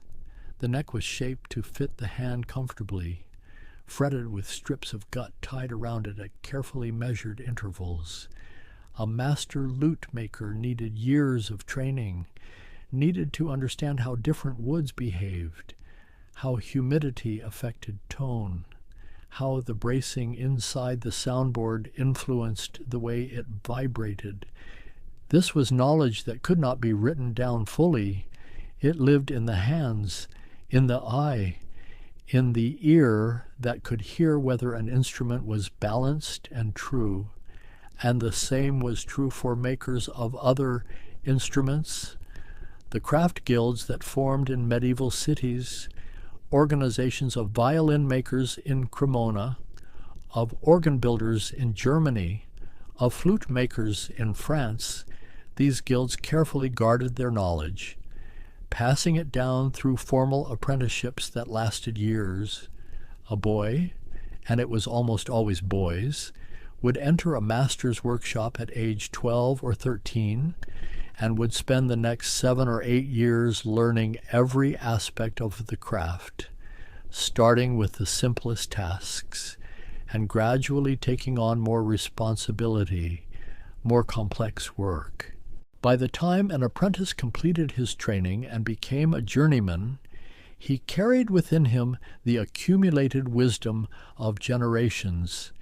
He knew things about wood and glue and varnish that had been learned through centuries of trial and error. He could feel when a piece was right, when the thickness of a soundboard was perfect, when the curve of a rib was true, and this knowledge, embodied and intuitive, made possible the creation of instruments of stunning beauty and power. The Renaissance brought an explosion of new instruments and new possibilities as trade expanded and wealth accumulated, as courts became centers of cultural competition and display. There was unprecedented demand for music and for musicians, and this demand drove innovation. New instruments appeared or were refined from earlier forms. The viol family developed, instruments played with a bow like the modern violin, but held between the legs or on the lap, with frets like a lute, producing a softer, more intimate sound. The recorder became standardized, a wooden flute with a gentle, pure tone, easy enough for amateurs to play but capable of great expressiveness in skilled hands.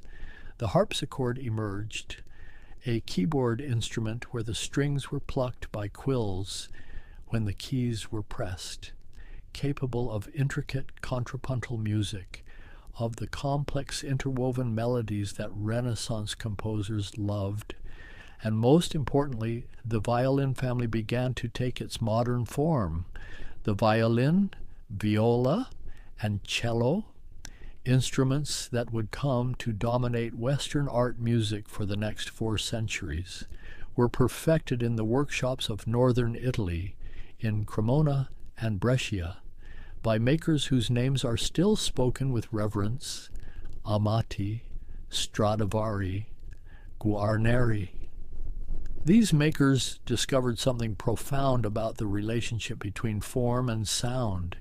They found that the arch of the top and back plates, the exact placement of the sound post inside the body, the thickness graduation of the wood, the varnish applied to the surface, all of these factors interacted in complex ways to determine the tone quality, the volume, the responsiveness of the instrument, and they achieved a level of perfection that has arguably never been surpassed.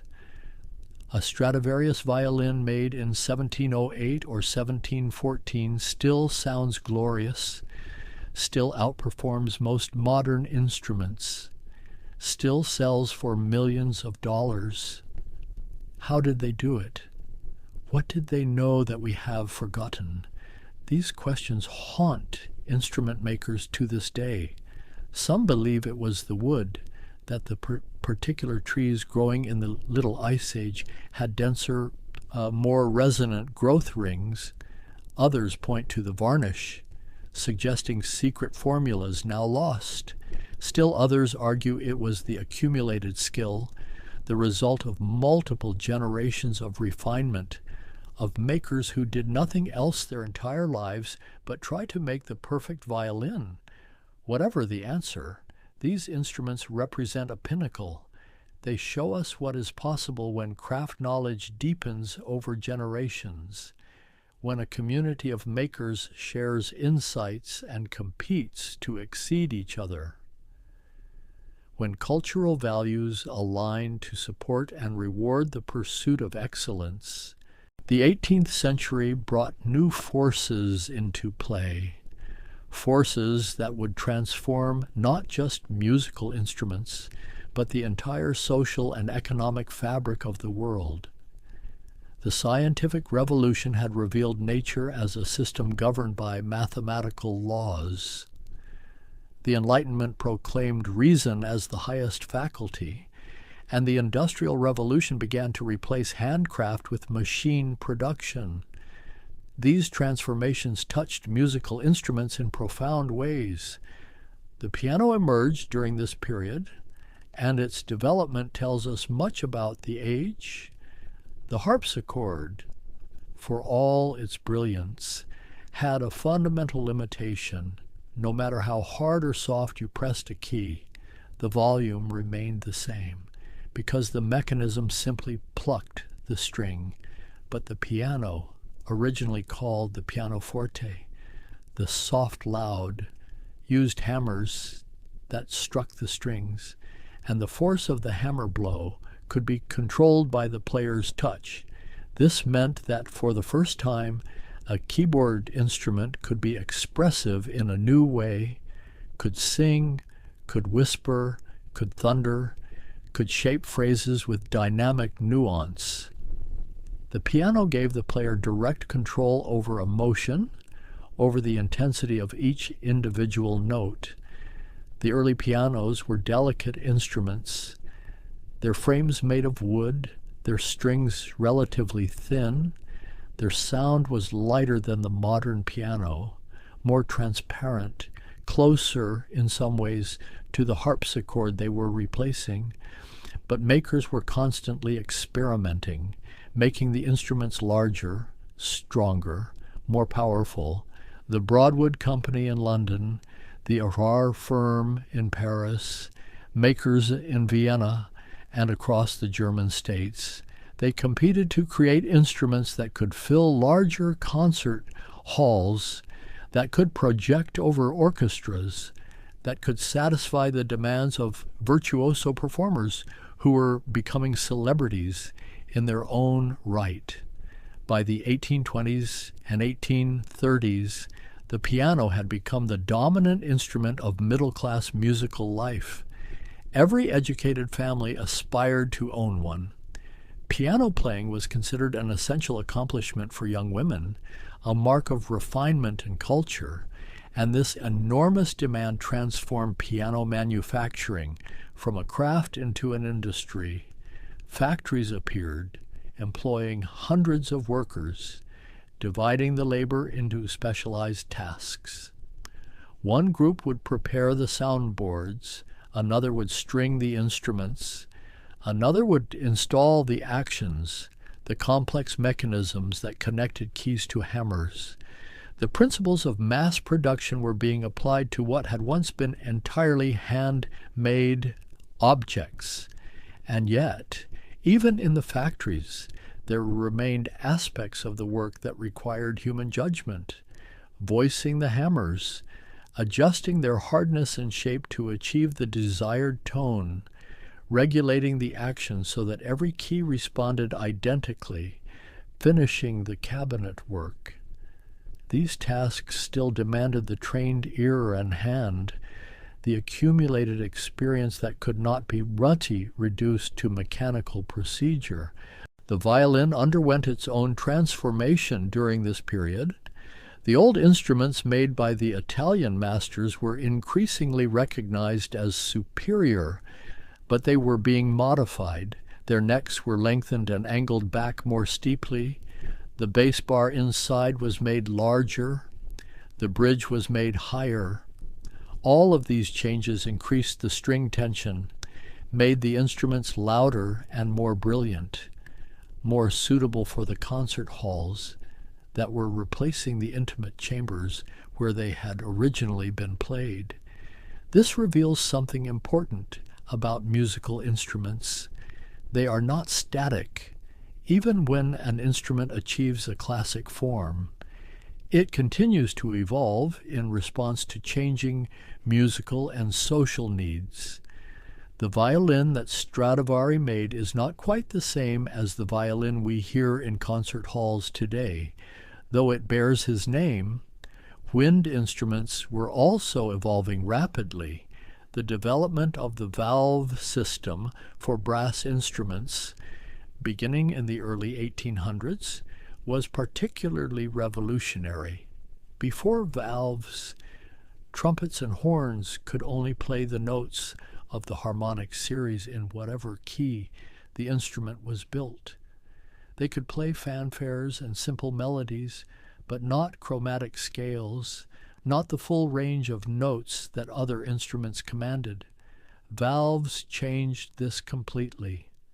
By pressing different combinations of valves, the player could instantly change the length of the tube, could access any note in the chromatic scale.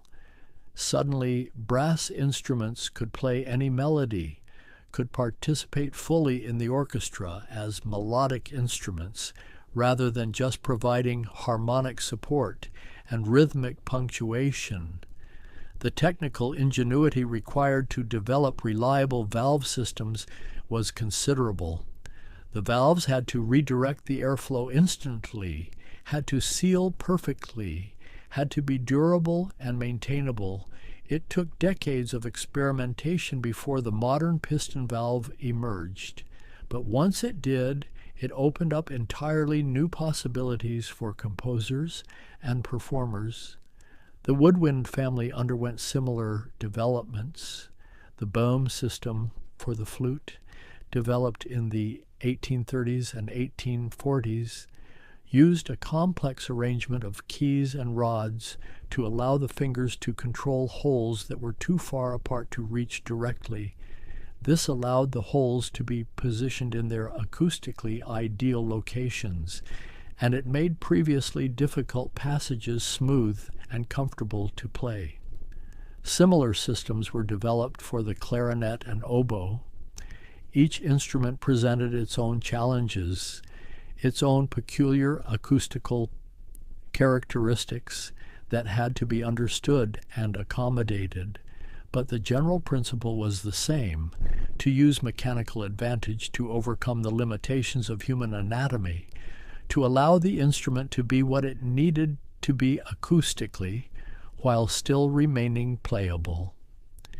These innovations required collaboration between performers who understood what was musically necessary and craftsmen who understood what was mechanically possible. The makers needed to listen to the players, and the players needed to understand enough about acoustics and mechanics to communicate their needs clearly. It was a dialogue, a back and forth that gradually refined the instruments to higher and higher levels of capability. The 19th century saw the rise of the virtuoso, the performer as artist and celebrity, Paganini on the violin, Liszt on the piano. These were figures who pushed their instruments to extremes, who developed techniques that seemed almost supernatural, and their demands drove further innovations in instrument design and construction. But the 19th century also saw the beginning of something else, a growing interest in the musical instruments of other cultures, in the vast world of non-Western musical traditions that had developed in parallel with European traditions.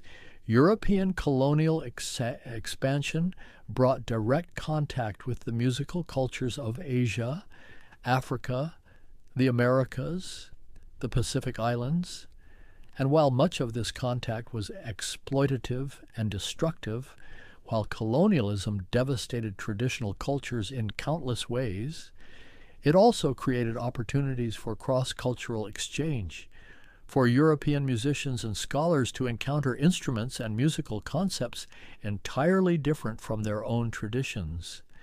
The gamelan orchestras of Java and Bali, with their bronze metallophones and gongs, playing intricate interlocking patterns that created shimmering fields of sound. The sitar and tabla of India, instruments of incredible sophistication capable of expressing the subtle emotional nuances of raga. The mbira and kora of Africa, the shakuhachi of Japan, the didgeridoo of Australia.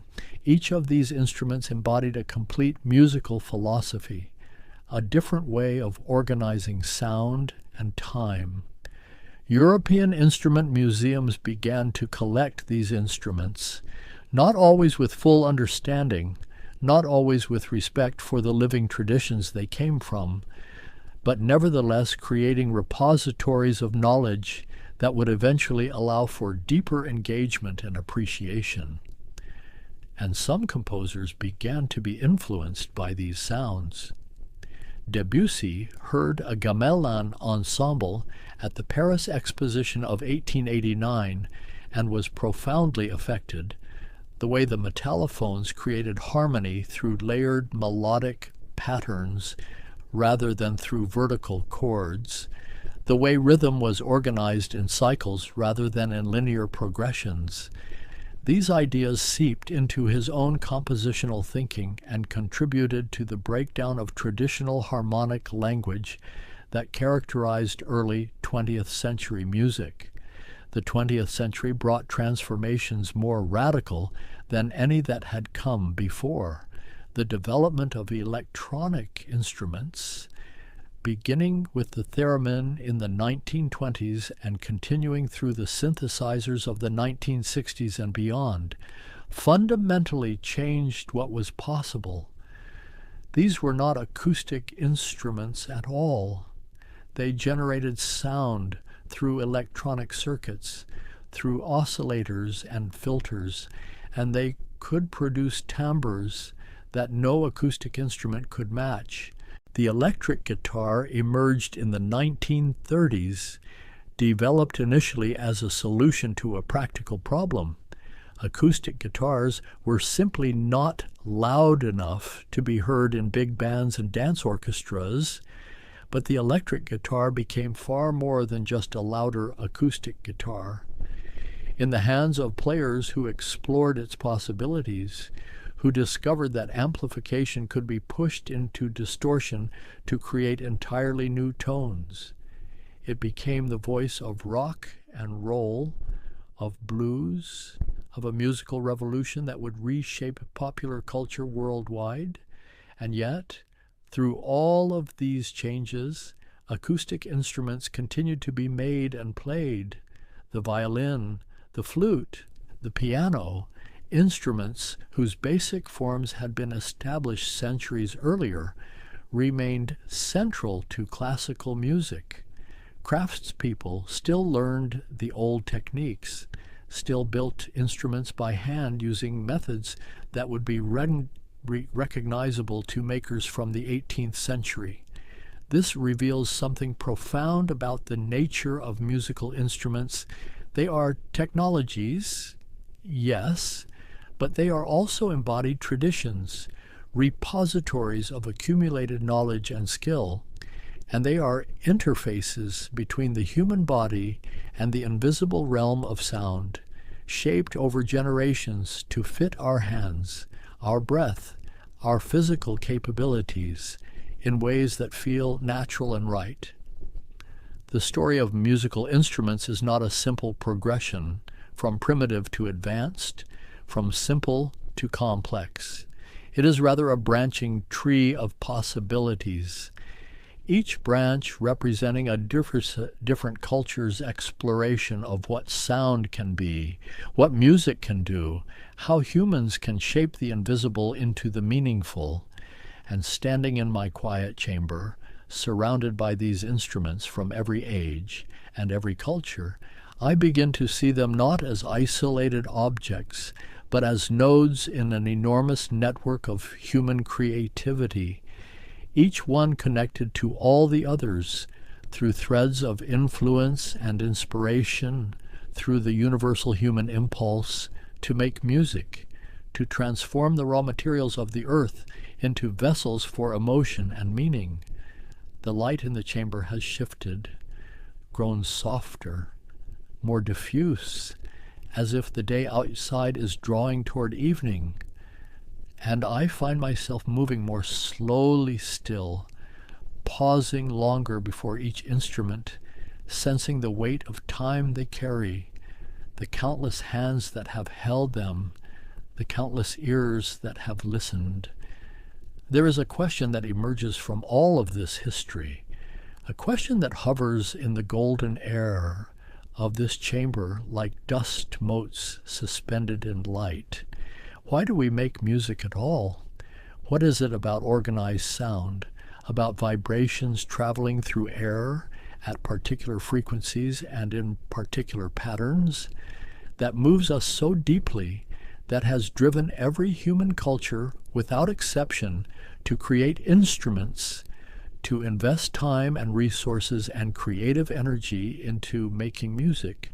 The answer, if there is one, lies somewhere beyond language, in a realm that instruments themselves seem to access.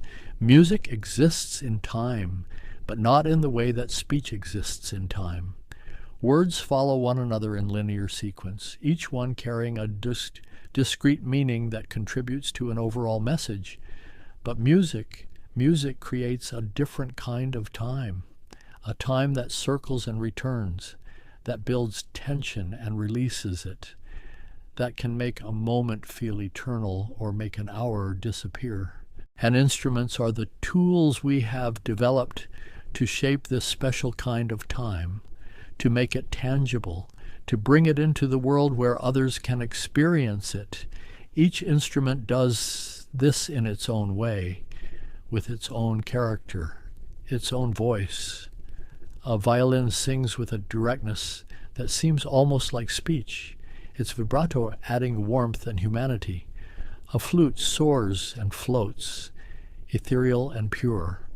A drum marks the heartbeat, the pulse, the fundamental rhythm that connects us to our own bodies and to each other. And when instruments play together, when a string quartet weaves four voices into a single fabric, when an orchestra blends dozens of different timbres into a unified sound, something emerges that is more than the sum of the parts. A collective voice, a shared expression that allows individual human beings to participate in something larger than themselves. Perhaps this is part of the answer. Music and the instruments that make it possible create community.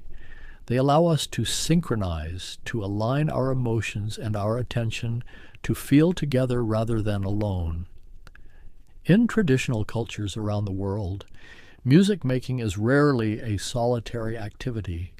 It happens in groups, at ceremonies and celebrations, at moments of collective importance. The instruments serve to bind people together, to mark occasions as significant, to create a shared experience that strengthens social bonds. Even in Western classical tradition, where the image of the solitary genius composing alone in a garret has such power, the music is ultimately meant to be performed, to be heard by others, to create a moment of communion between performer and audience, between the composer who lived perhaps centuries ago and the listeners alive today. The instruments bridge these gaps. They carry the music across time and space. A piano can play a Beethoven sonata more than 200 years after it was written, and if the performer understands the music deeply, if the instrument is well made and properly maintained, something of what Beethoven felt, some quality of his thought and emotion, can be transmitted to listeners who inhabit a completely different world. This is extraordinary when you think about it. These wooden boxes with strings stretched across these metal tubes with keys and valves, these membranes stretched tight over frames, they become time machines, vessels of memory, carriers of human feeling across the centuries, and they accumulate their own histories. A violin played for generations in a family carries not just the notes that are being played now, but somehow, in some ineffable way, the echo of all the notes that have been played on it before. The wood remembers, or perhaps it is we who remember, projecting onto the instrument the weight of its past. But the feeling is real, that a well-used instrument has a depth, a character, that a new one lacks. There is also something profound in the fact that acoustic instruments require human effort, human skill, human breath or hands in direct contact. Electronic instruments can produce sound at the press of a button, can play back recordings with perfect accuracy. But acoustic instruments demand presence. They require the player to be fully engaged, to shape each note through physical action, through breath control or bow pressure or the precise angle of a finger on a string. This creates a different relationship between the musician and the music. The music is not something separate, something reproduced, but something created in the moment, something that requires the musician's complete attention and intention. And this immediacy, this sense that the music is being born right now, creates an intimacy, a vulnerability that recorded or electronic music often lacks. We can hear this in the small imperfections, the slight variations in tone and timing that mark live acoustic performance. These are not flaws, but signs of humanity, evidence that a person is making choices, is responding to the instrument and to the moment, is bringing something of themselves into the sound. And this perhaps is the deepest answer to the question of why we make instruments, why we make music. We do it because we are creatures who need to express what is inside us, who need to communicate things that words cannot carry, who need to create beauty and meaning in a world that often feels chaotic and incomprehensible. The instruments are our allies in this. They extend our capabilities. They allow us to do things our bodies alone cannot do, to produce sounds we could never make with just our voices, to organize time in ways that reveal patterns and structures we might otherwise never perceive. And in learning to play an instrument, in the thousands of hours of practice required to develop real skill, we are changed. Our brains literally rewire themselves, creating new neural pathways, strengthening connections between motor control and auditory perception, between memory and emotion. The instrument becomes almost an extension of the body, the boundary between self and tool blurring until action and sound feel unified, natural, inevitable. This transformation is itself valuable, apart from any music that might result. The discipline of practice, the patience required to master difficult passages, the attention to nuance and detail. These cultivate qualities of mind and character that extend far beyond music.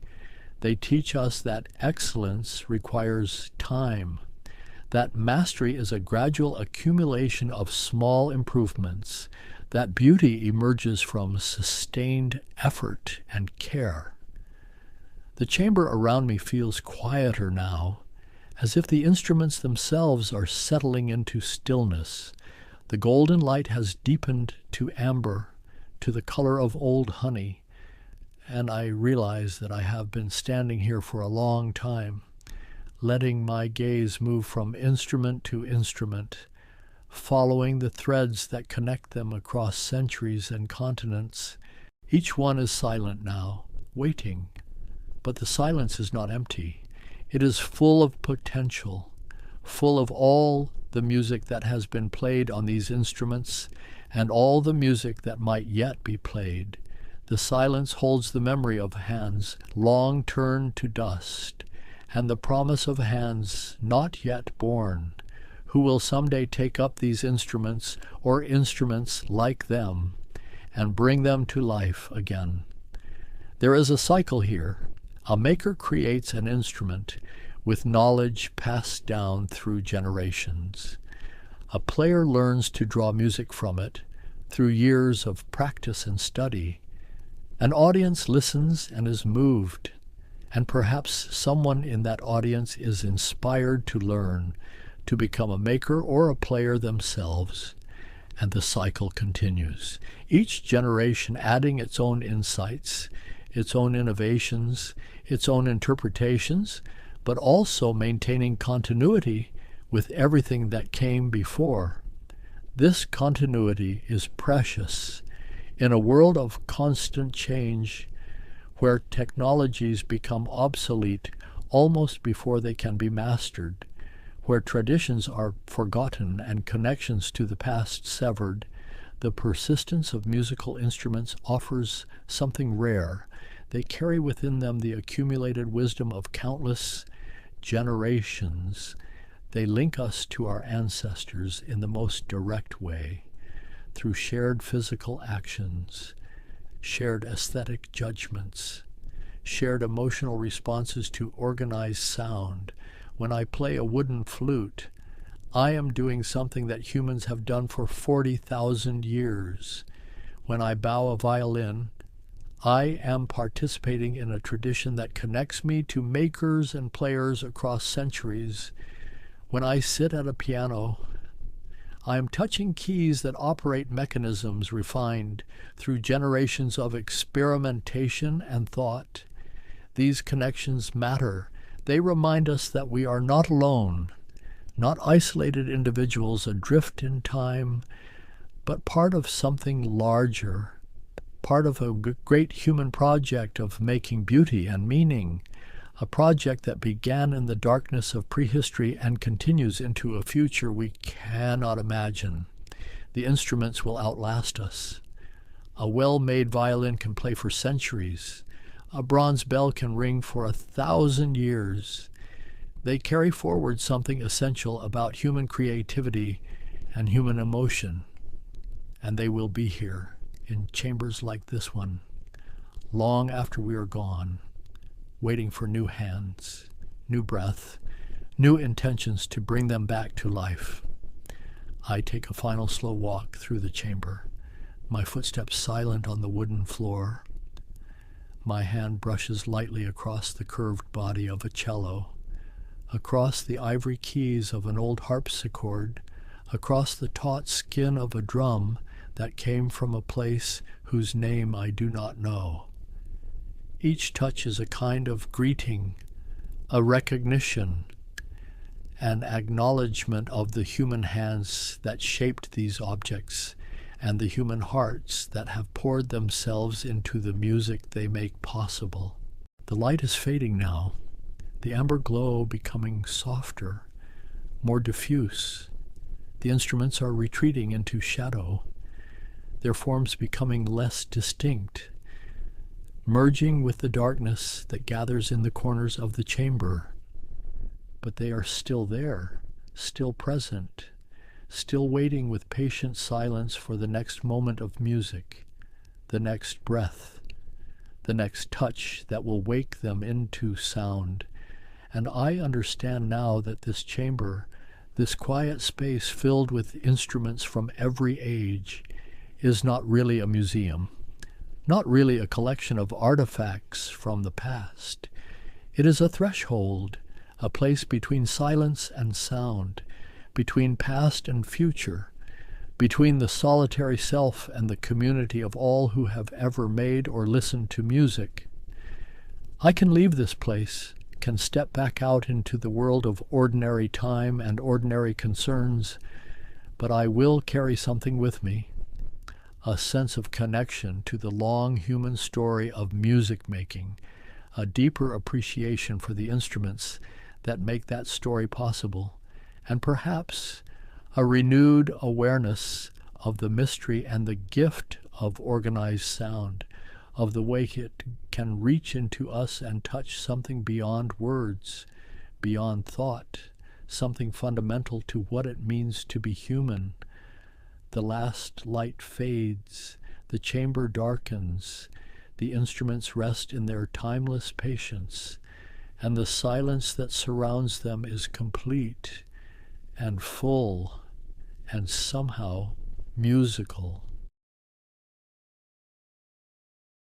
I imagine myself standing at the very edge of the known world, where the sea meets the sky in an endless line of silver and gray, and beyond that line lies everything that has not yet been named. The air here is different. It carries salt and uncertainty, and the faint scent of pine tar from the docks where wooden ships creak gently against their moorings. These vessels are small by any measure, their hulls dark with pitch, their sails furled and waiting, and yet they represent something far larger than their physical dimensions could ever contain. There is a particular quality to the light in these early morning hours, before the sun has fully claimed the horizon, when the world exists in that space between darkness and dawn. And it is in this in-between time that I find myself thinking about beginnings, about the moment when humanity looked out across the water and wondered what lay beyond the visible edge of everything. The docks stretch out behind me, wooden planks worn smooth by countless footsteps, by sailors and merchants, by dreamers and desperate men, all of them drawn to this threshold between the familiar and the unknown. And if I close my eyes, I can almost hear the conversations that must have filled these spaces, whispered plans and bold declarations, calculations made with imperfect instruments and incomplete maps. Maps, those fragile documents that tried to capture certainty where none existed. I think of them now, spread across rough wooden tables in dimly lit rooms, their edges held down by stones or daggers, their surfaces marked with careful lines and speculative shapes, some portions rendered in confident ink, others trailing off into blankness, into regions labeled with warnings or decorated with imagined monsters. The world, as it was understood then, was so much smaller than the world as it actually existed, and yet this gap between understanding and reality created a kind of gravity, a pull toward the unknown that some people simply could not resist. I walk along the waterfront now, my footsteps slow and deliberate, passing coils of rope thick as a man's arm, stacks of barrels containing provisions for journeys that might last months or years, salted meat and hardtack, water that would turn brackish and questionable, supplies chosen not for comfort but for survival, because once a ship left this harbor, once it sailed beyond the sight of land, it entered a realm where resupply was impossible, where every decision made before departure would echo forward into an uncertain future.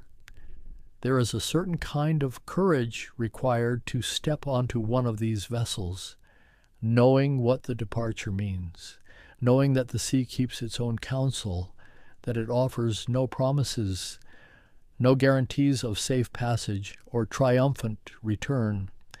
And yet the ships kept leaving, generation after generation, pulled forward by curiosity and ambition, by the need to know what existed beyond the edge of the map.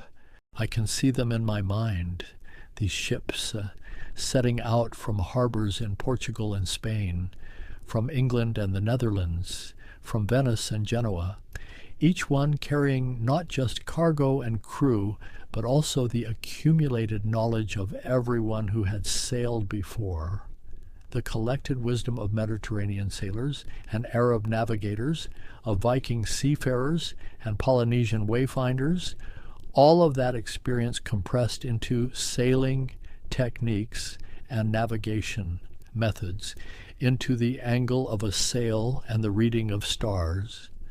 The stars, those fixed points in the turning sky, became the language of direction when all other reference points disappeared, when land sank below the horizon and left only water in every direction. The sailors learned to read the heavens like a text, to find latitude in the height of Polaris above the horizon, to mark time by the progression of constellations across the night, to navigate by celestial permanence through terrestrial uncertainty. And there were other signs, subtler indicators that required patience and attention, the color of the water changing as depth decreased, the appearance of certain birds that never strayed far from land, the smell of vegetation carried on the wind, seaweed floating in particular patterns. All of these small details became significant, became the difference between finding land and sailing past it, between survival and disappearance. I find myself thinking about the silence that must have filled the long middle portions of these voyages, the days and weeks when nothing changed, when the routine of shipboard life simply repeated, watch after watch, the same faces, the same tasks, the same horizon in every direction, and in that repetition, in that sameness, the human mind begins to wonder, begins to question, begins to imagine what might be waiting just beyond the next sunrise. The urge to explore did not begin suddenly. It grew slowly, like a tide that rises so gradually you only notice it when the shoreline has completely changed. And if we trace this tide backward, if we follow it to its sources, we find ourselves in the Mediterranean world of the 13th and 14th centuries, where the foundations were being laid for journeys that would transform everything. The Italian city-states hummed with a particular kind of energy in those years, Venice and Genoa especially, their warehouses filled with goods that had traveled impossible distances, silks from China, spices from the islands of the East Indies. These items arrived through a complex chain of intermediaries, passing from hand to hand across thousands of miles, each transaction adding cost, adding mystery, adding desire. The merchants who handled these goods knew only fragments of the full story. They knew that pepper came from somewhere far to the east, that cinnamon arrived by routes they could not fully trace, that the prices they paid to Arab and Persian middlemen represented just one link in a long chain of exchange. And this fragmentary knowledge created a hunger, a need to understand the full geography of trade, to find the sources, to cut out the intermediaries and claim the profits for themselves. But the world as it was then understood presented significant barriers. The Mediterranean opened onto the Atlantic, but the Atlantic seemed to lead nowhere. The African coast stretched southward, but how far it went and where it ended remained unknown. And to the west lay only open ocean, empty and threatening, decorated on maps with warnings and speculation. The maps themselves tell us something about the limits of knowledge in this period. The Portolan charts used by Mediterranean sailors were remarkably accurate for the coastlines they knew.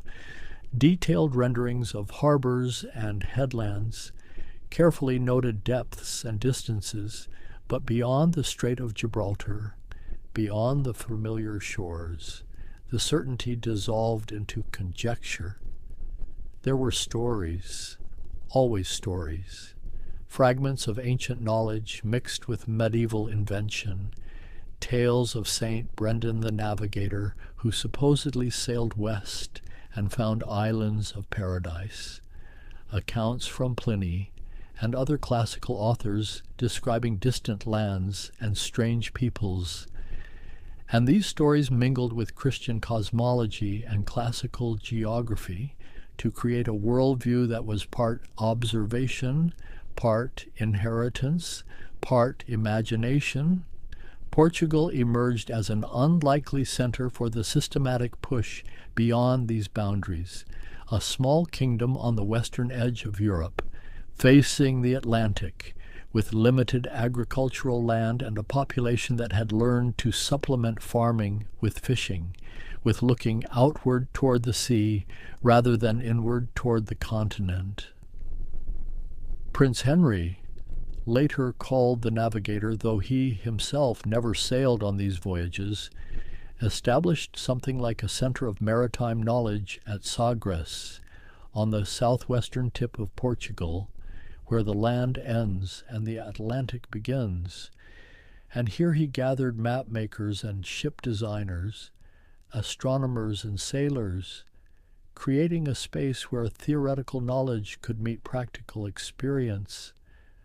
The challenge was both technical and psychological. The ships of the early 1400s were designed for Mediterranean conditions, for relatively short distances between ports, for seas where you were rarely out of sight of land for long. The traditional round-hulled merchant vessels, the galleys powered by oars and sail, these were not adequate for extended ocean voyages into unknown waters. Gradually, through experimentation and modification, a new type of vessel emerged, the caravel, smaller than the great merchant ships but more maneuverable, equipped with lateen sails that allowed it to sail closer to the wind, capable of exploring coastlines and rivers, of turning back against prevailing winds, of handling the conditions that Atlantic exploration demanded. The Portuguese captains began to push southward along the African coast, moving incrementally, each voyage extending the known world by another degree, another 100 miles. Cape Bojador became a significant psychological barrier, a point beyond which sailors feared to pass, where the water was said to boil, where currents would prevent any return, where the world itself might end in catastrophe. Gil Eanes finally passed Cape Bojador in 1434 and found that the ocean beyond was simply more ocean. The water did not boil. The currents could be managed. The world continued, and this discovery, this proof that fear had been exaggerated, opened the way for further progress. The voyages continued, year after year, decade after decade, each captain carrying instructions to go beyond the point where the previous expedition had turned back, to add new information to the growing body of knowledge, to mark the coastline and note the currents, to observe the stars from new latitudes and record what they found. They began to notice patterns, the way the wind blew from certain directions at certain times of year, the existence of currents that could carry a ship far from shore, but might also provide a route home. The volta do mar, the turn of the sea, became a crucial discovery. The realization that to sail south along the African coast and then return, a ship should not simply reverse its outbound route, but instead swing far out into the Atlantic, catching different winds that would bring it back to Portugal.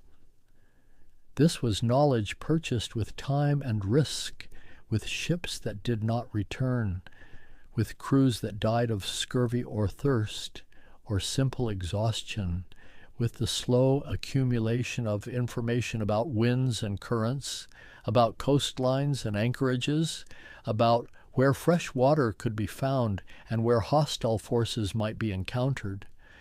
The Portuguese established small fortified posts along the African coast, not colonies in the later sense, but trading stations, places where contact could be made with local populations, where gold and ivory and eventually enslaved people could be acquired, where the theoretical goal of reaching the Indies by sailing around Africa could be pursued alongside the immediate profits of African trade.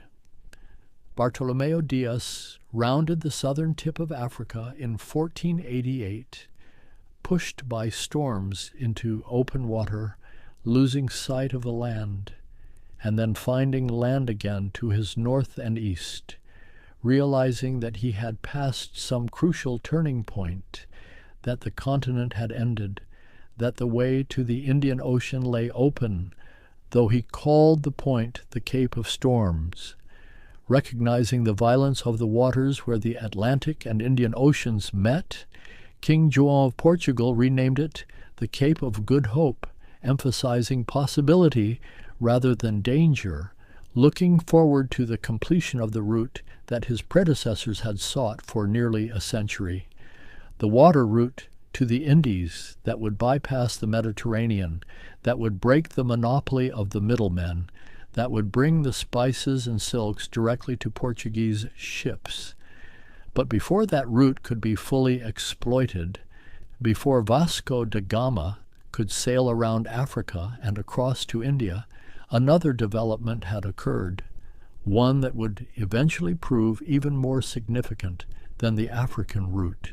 Christopher Columbus, a Genoese sailor who had spent years seeking patronage for a different plan, finally convinced the Spanish monarchs Ferdinand and Isabella to support his vision, his conviction that by sailing west across the Atlantic, by following the latitude line, he could reach the Indies more directly than any route around Africa could provide.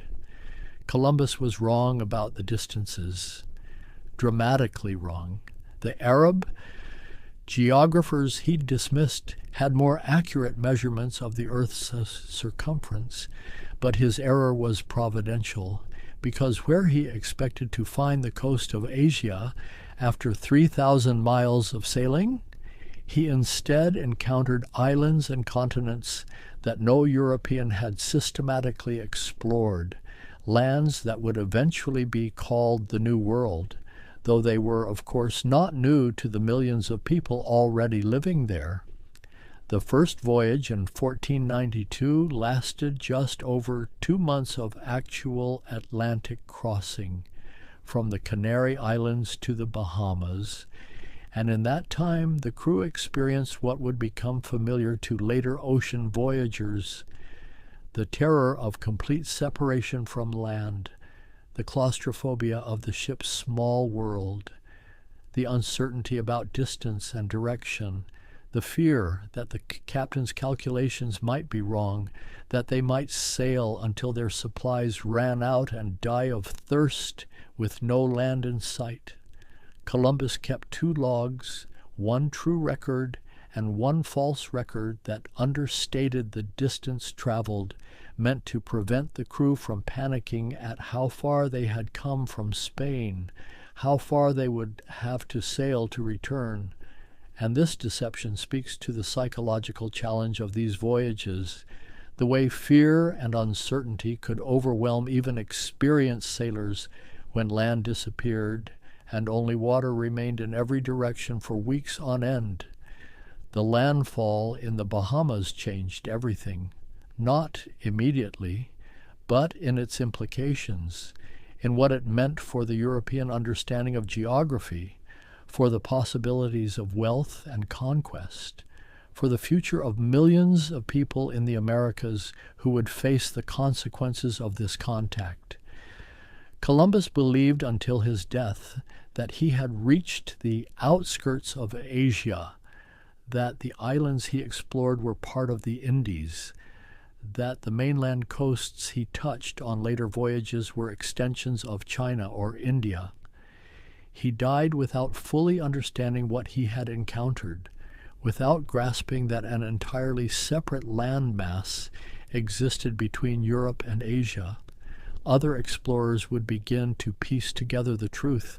Amerigo Vespucci, whose name would eventually be given to the continents, recognized that this was indeed a new world, separate from Asia, and map makers began the slow process of adjusting their understanding, of adding these new coastlines to their charts, of trying to determine where this new world ended and whether a passage might exist through it to the Asian markets that remained the ultimate goal.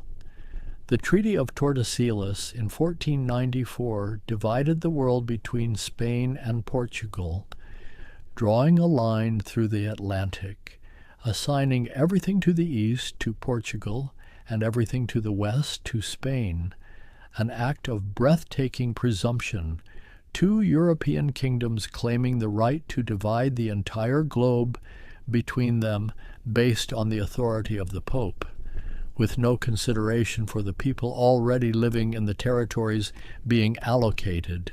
This division of the unknown, this carving up of territories that had not yet been explored, set the pattern for what would follow.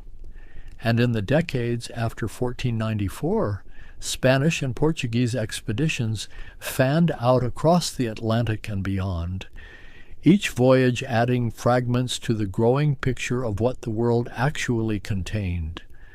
The Spanish focused on the lands Columbus had encountered, sending expedition after expedition to the Caribbean, to the mainland coasts of Central and South America, and what they found there exceeded their expectations in ways both wonderful and terrible.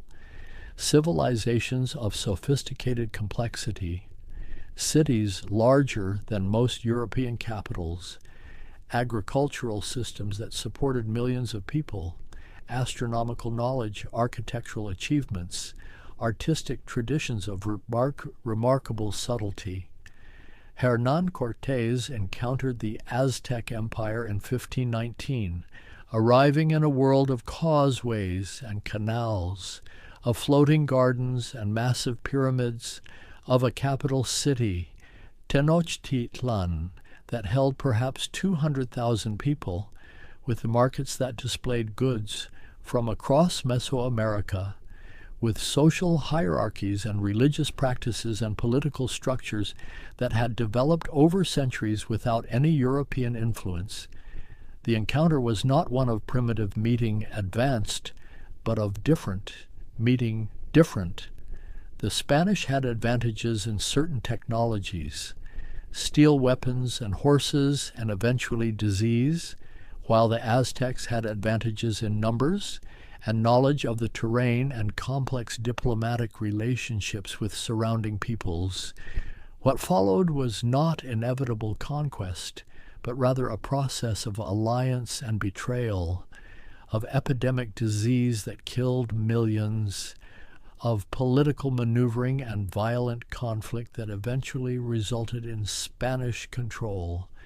Further south, Francisco Pizarro encountered the Inca Empire, a realm that stretched for thousands of miles along the western coast of South America, connected by road systems that crossed mountains and deserts, administered through a complex bureaucracy, sustained by agricultural terracing and irrigation systems that transformed steep mountainsides into productive farmland, organized around a divine ruler and a cosmology that saw no separation between the political and the sacred. The Spanish conquistadors were not scientists or anthropologists. They were adventurers and soldiers, seeking wealth and status, operating with a worldview that saw non-Christian peoples as legitimate targets for conquest, and they documented what they found through that lens, producing accounts that mixed accurate observation with prejudice and misunderstanding, describing cities and customs and battles with a perspective that justified their own actions while revealing fragments of the worlds they were destroying. Meanwhile, the Portuguese finally completed the route that their explorers had been seeking for nearly a century. Vasco da Gama sailed around the Cape of Good Hope in 1497, crossed the Indian Ocean with the help of an Arab pilot, and reached Calicut on the southwest coast of India in 1498, establishing direct contact with the spice markets that had been the ultimate goal all along. The Indian Ocean was not an empty frontier. It was a space of ancient trade routes, of established commercial networks linking East Africa and Arabia and India and the islands of Southeast Asia, of monsoon winds that dictated sailing seasons, of merchant communities and port cities and cultural exchanges that had been functioning for centuries before the first Portuguese ship arrived. The Portuguese entered this world as disruptors, using their ships as weapons, their cannons giving them advantages in naval combat that allowed them to seize control of strategic ports and demand access to trade, establishing a network of fortified trading posts from Mozambique to Malacca, from Hormuz to Goa, creating an empire not of territorial control but of maritime dominance, of control over sea lanes and harbors rather than land and populations. Alfonso de Albuquerque captured Goa in 1510 and made it the center of Portuguese operations in Asia, captured Malacca in 1511, gaining control over the strait through which much of the spice trade passed, attempted to capture Aden to control access to the Red Sea, and in doing so demonstrated the Portuguese strategy not to conquer vast territories, but to control the choke points, the places where control over shipping could translate into control over commerce. The world was revealing itself to be both larger and more interconnected than European geography had imagined. The continents were separate but not isolated. Goods and ideas and people had been moving between Africa and Asia, and Europe and the Americas, for far longer than the explorers understood.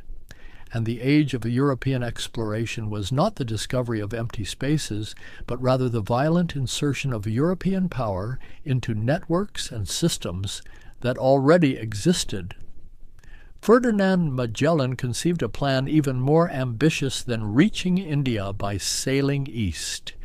He proposed to reach the Spice Islands by sailing west, to find a passage through or around the American continents, and then cross the Pacific to circumnavigate the entire globe and prove finally and definitively what its true dimensions were, what relationship the continents had to each other, whether the world was indeed a sphere that could be sailed around. The expedition departed Spain in 1519 with 5 ships and approximately 270 men, and what followed was one of the most harrowing journeys in the history of exploration. Months spent searching for a passage through South America, finally finding a strait at the continent's southern tip, threading through channels between icy cliffs, losing ships to storms and desertion, emerging finally into an ocean so vast that Magellan named it Pacific, peaceful, though the crossing would prove anything but peaceful for the men who attempted it. The Pacific crossing took far longer than Magellan had anticipated. The ocean was wider than European geography had allowed for, and the fleet sailed for month after month across empty water, running out of fresh food, reduced to eating leather and rats, suffering from scurvy as their bodies broke down from lack of vitamin C, men dying and being buried at sea, the ships themselves deteriorating, sails rotting, rigging failing, the entire expedition balanced on the edge of catastrophe.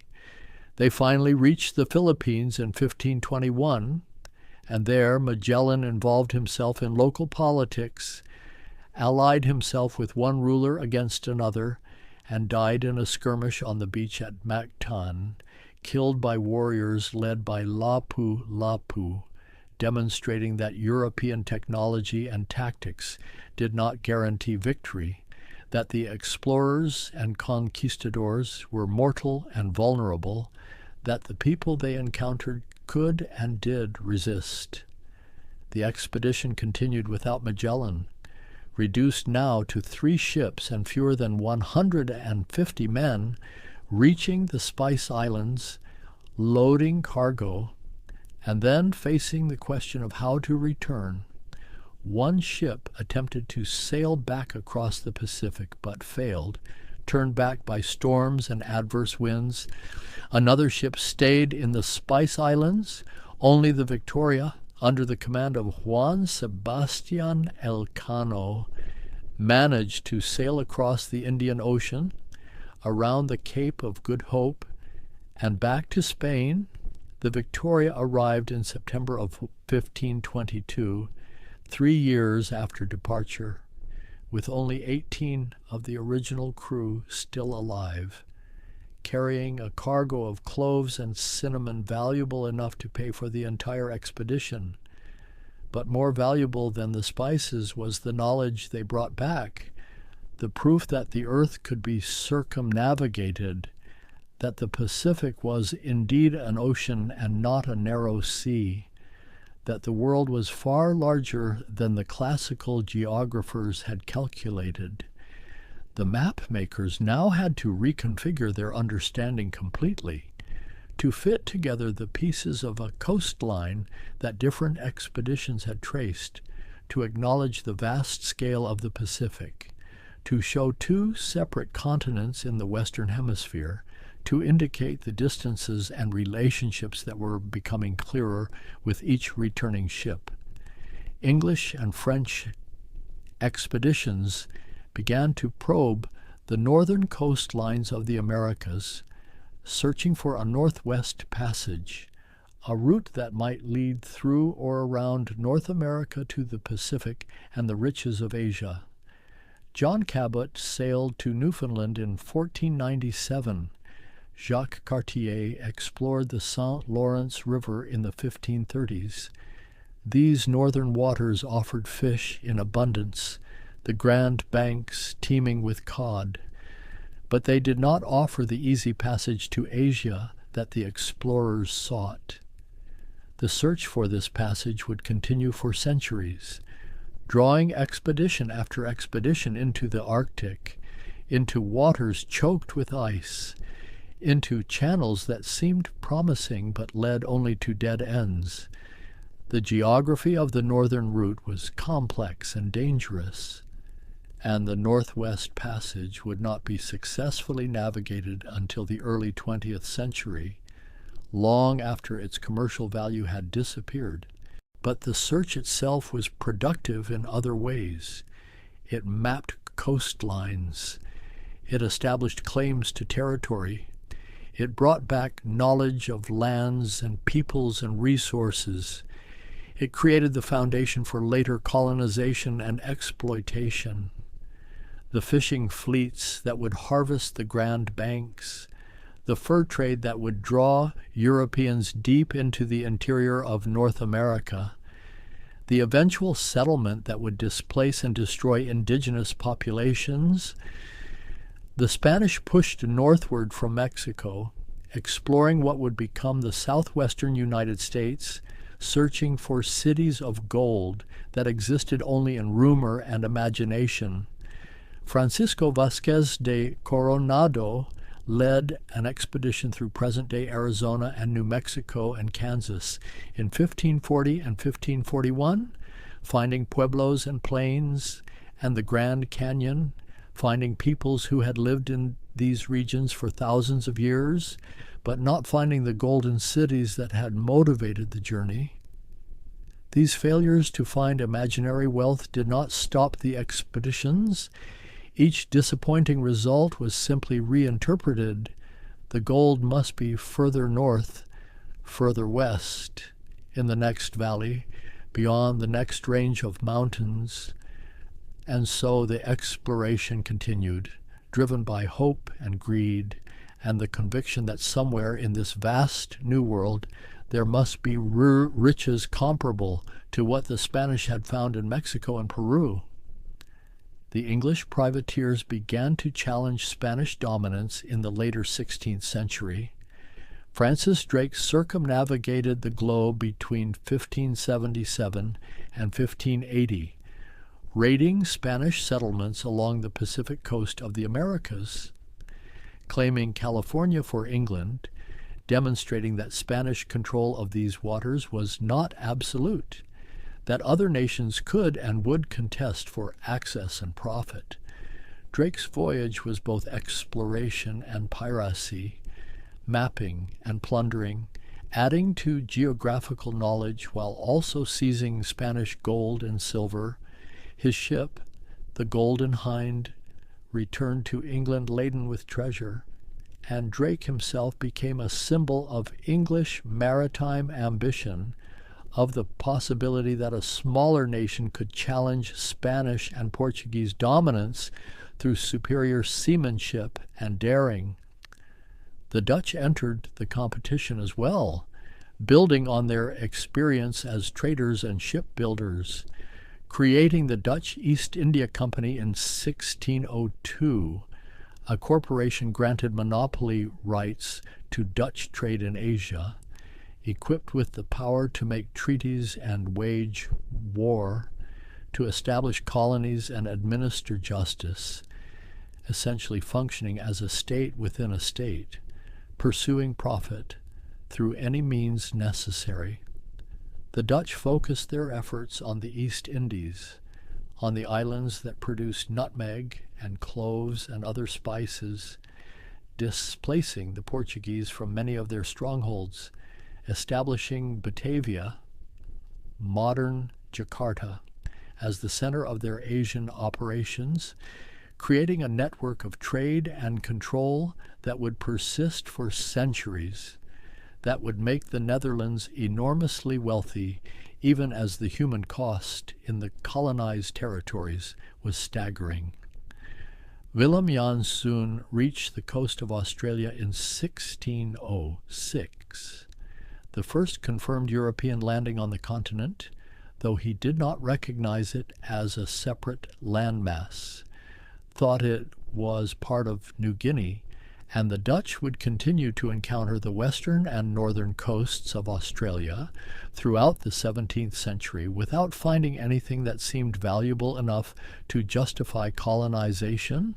Abel Tasman circumnavigated Australia without actually seeing the eastern coast, proving it was an island continent, discovering Tasmania and New Zealand in 1642 and 1643, encountering the Maori, describing lands and peoples that would later become targets for British colonization, but again finding nothing that attracted immediate Dutch interest, no spices, no obvious sources of wealth, just coastlines and indigenous populations and territories that seemed difficult and unrewarding.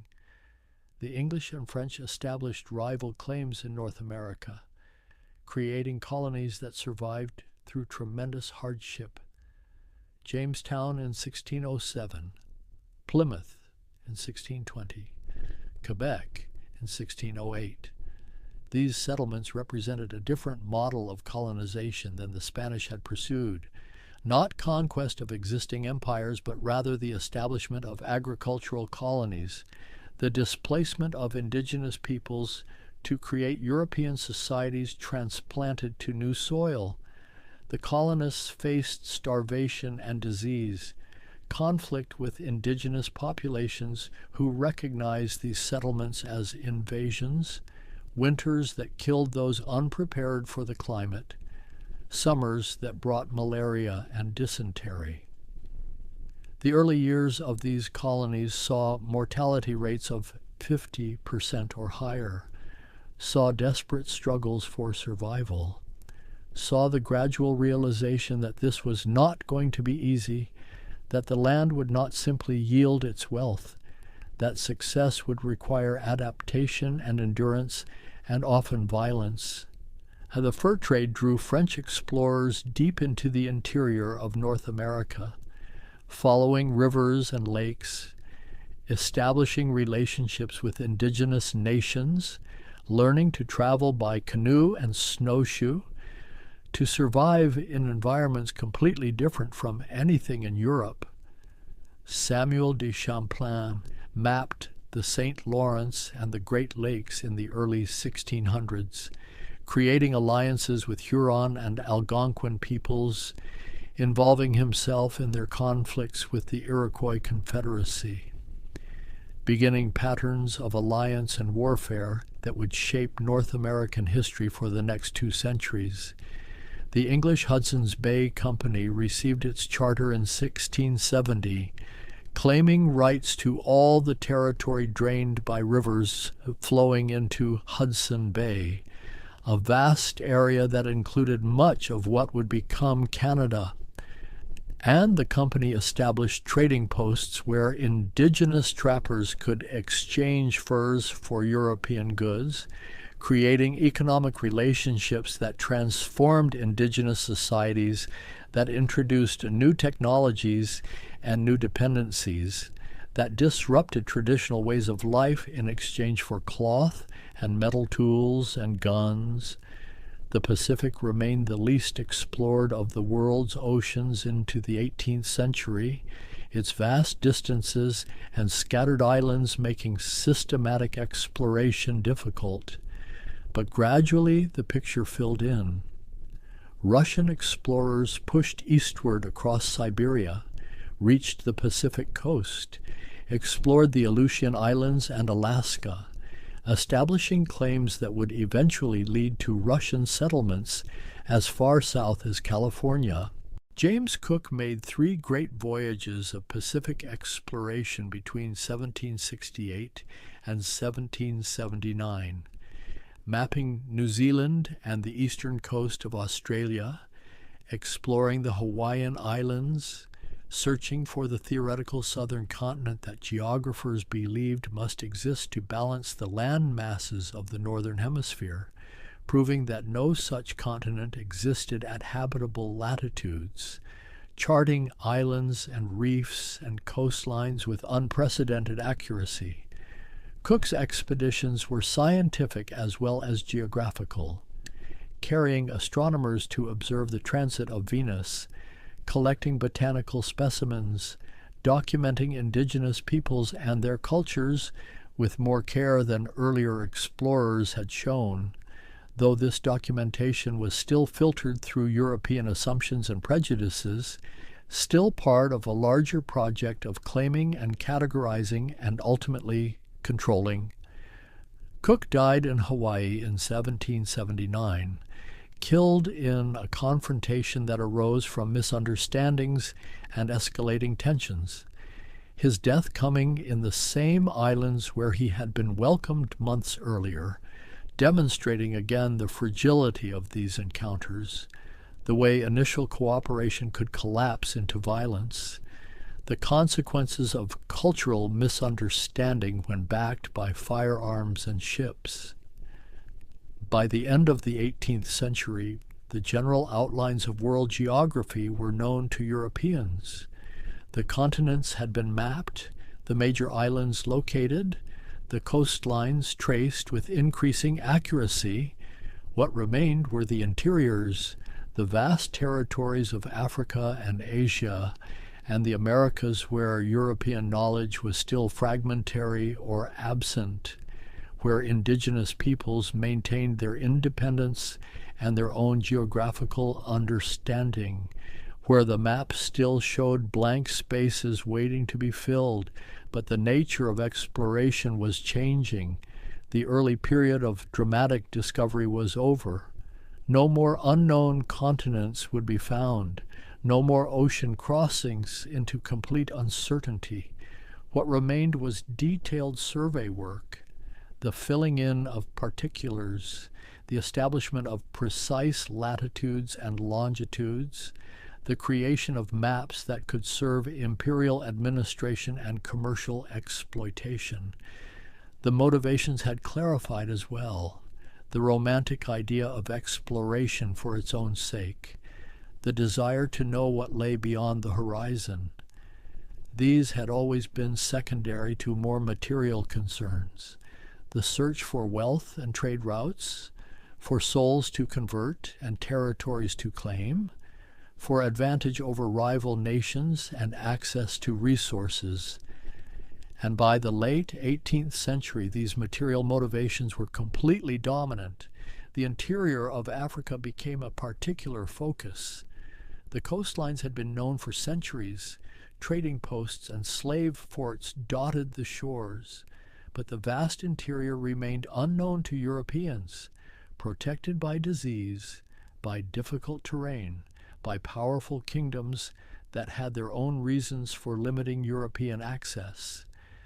The Niger River's course was uncertain. The location of Timbuktu was disputed. The source of the Nile remained one of geography's great mysteries. European explorers began to penetrate these interiors in the late 18th and early 19th centuries. Mungo Park traced portions of the Niger. Dying on his second expedition, Richard Burton and John Hanning Speke searched for the source of the Nile, their expedition ending in bitter dispute over which lake they had found. David Livingstone crossed the continent multiple times, disappearing for years, found by Henry Morton Stanley in a meeting that became famous, though perhaps apocryphal, in its details. These explorations were preludes to colonization. The geographical knowledge they produced would be used to justify and enable the European partition of Africa in the late 19th century, the drawing of borders that ignored existing political structures and cultural boundaries, the division of the continent among European powers in a scramble for territory and resources that would have devastating consequences lasting to the present day. The same pattern played out elsewhere: geographical knowledge serving imperial expansion, maps becoming tools of control, the blank spaces on the map not representing absence of knowledge, but rather absence of European knowledge. Indigenous peoples had their own maps, their own geographical understanding, their own names for rivers and mountains and regions, but these were systematically displaced by European cartography, replaced by names chosen by explorers and administrators, by borders drawn in European capitals. The age of exploration as it had begun in the 15th century was effectively over by the mid-19th century. The world had been circumnavigated, the continents located, the major geographical features identified. What followed was not exploration, but rather survey and conquest, the detailed mapping that serves administration, the resource assessment that serves extraction, the establishment of control over territories and peoples. And yet something had been learned in those centuries of voyaging. The world was indeed round, could be sailed around. The continents were separate, but connected by oceans that could be crossed. The peoples of the world were diverse, but recognizably human, practicing agriculture and building cities and creating art and developing philosophies and governing themselves according to their own systems. The exploration had revealed not European superiority, but rather human commonality, though this lesson was largely ignored by those who preferred conquest to understanding. The ships themselves deserve consideration. These wooden vessels that made the journeys possible, built from trees that had grown for decades or centuries, shaped by hands that understood the relationship between grain and strength, between curve and speed, between weight and stability. Each ship a synthesis of accumulated knowledge, of trial and error spanning generations. A caravel under construction was a beautiful thing, the ribs rising like the skeleton of some great creature, the planks fitted and caulked, the deck laid, the masts stepped, and finally the sails, canvas woven from flax or hemp, cut and sewn to catch the wind, to translate invisible air into forward motion, into the power that could carry a ship across thousands of miles of ocean. The sailors who crewed these vessels lived in conditions of remarkable hardship, sleeping in cramped quarters below deck, eating food that deteriorated over the course of long voyages, hardtack that became infested with weevils, salt meat that turned rancid, water that grew brackish and foul, the monotony of the shipboard routine broken only by storms, and the constant work of maintaining the vessel, repairing sails, splicing rope, pumping bilge water, and yet they signed on voyage after voyage, these men, drawn by wages or adventure, or the simple need for employment, by the possibility of prize money if they sailed with privateers, by the hope of returning with stories and status, by the camaraderie of shipboard life. The bonds formed between people who depend absolutely on each other for survival. The navigation was an art as much as a science, the instruments imperfect. The astrolabe and cross-staff, and later the sextant, tools for measuring angles between celestial bodies and the horizon, for determining latitude with reasonable accuracy, but longitude remained uncertain until the development of reliable chronometers in the 18th century, until time could be carried accurately across the oceans, allowing the calculation of distance east or west. Before chronometers, longitude was estimated, dead reckoning they called it, tracking speed and direction, accounting for currents and drift, accepting that error would accumulate. That position was always somewhat uncertain, and the navigators learned to read other signs, the color of water indicating depth and the presence of birds suggesting land, the smell of vegetation on the wind, all the subtle indicators that experience taught them to notice and interpret. The cultural exchanges that resulted from these explorations were complex and multi-directional, not simply Europeans imposing their ways on the rest of the world, though that certainly happened, but also Europeans adopting and adapting, learning to eat maize and potatoes and tomatoes, crops that would transform European agriculture, learning to use hammocks and canoes, practical technologies developed by indigenous peoples, learning words and concepts that had no European equivalents.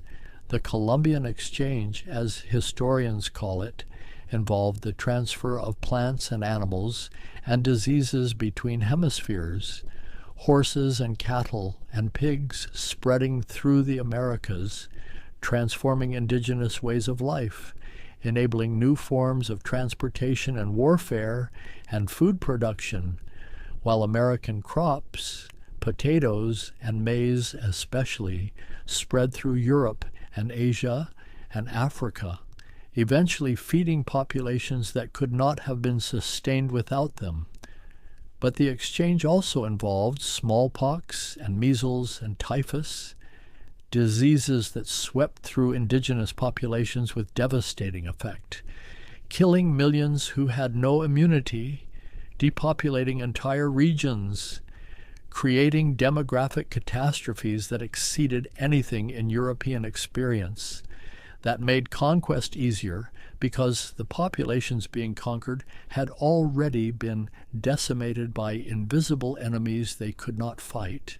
The mixing of populations that resulted from exploration and colonization created new cultures, Creole languages blending European and African and indigenous elements, musical traditions that fused different rhythms and instruments and scales, cuisines that combined ingredients and techniques from multiple continents, religious practices that merged Catholic saints with African or indigenous deities, creating syncretic traditions that were genuinely new, that belonged fully to none of the parent cultures, but rather to the particular circumstances of colonial encounter. The philosophical implications of the discoveries were profound. The realization that the classical authorities had been wrong about the size of the earth, that entire continents existed unknown to Ptolemy and Pliny, that human societies had developed in complete isolation from the Mediterranean world, following different trajectories, creating different solutions to common problems. This challenged European certainty about the universality of their own traditions and truths, and yet this challenge was largely deflected, absorbed into narratives of European superiority, the diversity of human cultures reinterpreted as a hierarchy, with European civilization at the apex and other peoples arranged below, according to their supposed level of development. The exploration that could have taught humility instead fed arrogance. The encounter that could have generated mutual learning instead justified domination. The maps tell this story in their own way. The early charts, with their blank spaces and speculative coastlines, gradually filling with detail, with names chosen by explorers, with borders that would become the foundations of colonial empires, the geography becoming fixed, codified, turned into something that could be owned and administered and exploited. But there were always other maps, indigenous maps that showed different features, that organized space according to different principles, that marked sacred sites and seasonal movements and kinship territories. These maps were rarely recorded in forms that survived, but they existed in memory and practice, in the way people moved through their lands, in the stories they told about places and the relationships between them. The age of exploration transformed the world, connected populations that had been separate, initiated processes of exchange and conquest that continue to shape the present, created the foundations of global trade and global inequality, of cultural mixture and cultural destruction, of scientific knowledge and imperial violence, all of these things tangled together, inseparable in their origins, even as we might wish to celebrate some aspects while condemning others. And so I find myself back at the harbor where this reflection began, watching the water move against the pilings, listening to the creak of wood and rope, thinking about all the voyages that started from places like this, all the departures into uncertainty, all the knowledge gained and the costs paid for that knowledge. The light is different now, the sun higher.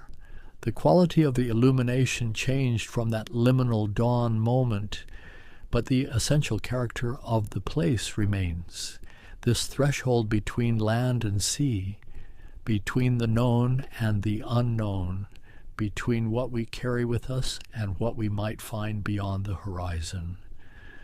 I think about the courage required, not the mindless courage of recklessness, but the courage that acknowledges fear and proceeds anyway, that understands the risks and accepts them, that knows the voyage might end in death, but chooses to sail regardless. This courage animated the expeditions, whatever we might think of their purposes, whatever judgment we pass on their consequences. And I think about the curiosity, the desire to know, to see what lies beyond, to understand how the pieces fit together. This curiosity is fundamentally human, appears in every culture, in every period.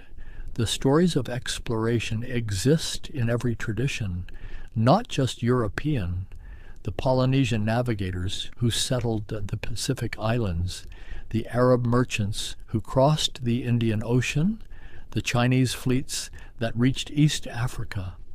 The human impulse to explore transcends any particular culture or moment. The water continues its eternal movement, rising and falling with the tide, moving with currents that flow according to their own logic, indifferent to human purposes, indifferent to the ships that cross its surface, indifferent to the civilizations that rise and fall along its shores. And there is something comforting in this indifference, in the reminder that the natural world operates according to principles that predate and will outlast all human endeavor. I watch a bird. I cannot tell what species from this distance, gliding low over the water, its wings outstretched and motionless, riding the air currents with effortless grace. And I think about how this bird navigates, how it knows where it is going, what internal compass guides it, what combination of instinct and learning and observation allows it to move so confidently through its element. The human navigators had to learn what the bird knows innately, had to develop tools and techniques to replace the natural abilities they lacked, had to chart the stars and measure angles and record observations, had to build understanding through accumulated experience, through mistakes and corrections, through the slow process of turning mystery into knowledge. The shadows are lengthening now, the day moving toward evening, and the quality of the light becomes golden, softer than the bright clarity of midday, more forgiving, the kind of light that makes everything seem gentler, more distant, as if the hard edges of the world are dissolving into possibility. I imagine the sailors in their final hours before departure, saying goodbye to people they might never see again, carrying the weight of all the things left unsaid, all the ordinary moments they would miss, all the births and deaths and daily dramas of the communities they were leaving, carrying this weight along with their sea chests and their hopes and their fears, stepping aboard vessels that would become their entire world for months or years. And I imagine them years later, the survivors, returning to harbors that had changed in their absence, stepping onto docks that felt foreign after so long at sea, carrying memories of things they could barely describe, of lands and peoples so different from anything their listeners had experienced that the stories must have seemed like fiction, like tales from some romance or legend, rather than accounts of actual places and events. The gaps between experience and communication, between what was seen and what could be told, these gaps must have been vast. How do you explain the scale of the Pacific to someone who has never left the Mediterranean? How do you describe the jungle or the desert or the ice?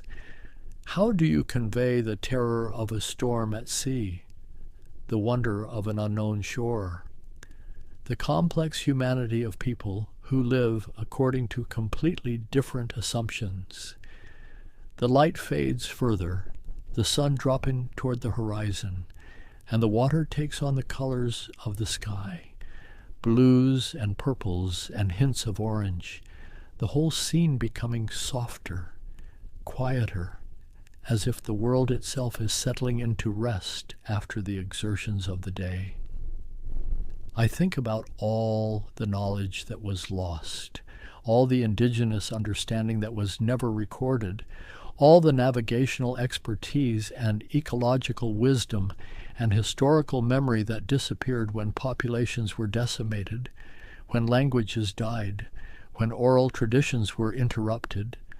The exploration added to European knowledge, but it also subtracted from human knowledge, destroyed as much as it discovered, and this loss is incalculable, permanent, irretrievable. The stars are beginning to appear now, faint points of light in the deepening blue, and I think about how these same stars guided the navigators, how celestial permanence served terrestrial wandering, how the fixed patterns of the heavens allowed humanity to chart the changes of the earth. This relationship between the eternal and the temporal, between what persists and what passes, between the stars that remain and the voyages that end. The water darkens, the details disappearing into shadow, leaving only the essential forms, the line between sea and sky, the silhouettes of distant ships, the slow rhythm of waves against the shore. And in this simplification, in this reduction to essentials, there is a kind of peace, a quieting of the constant analysis, a return to simple presence, to being here, now, at the edge of the sea, where so many journeys began.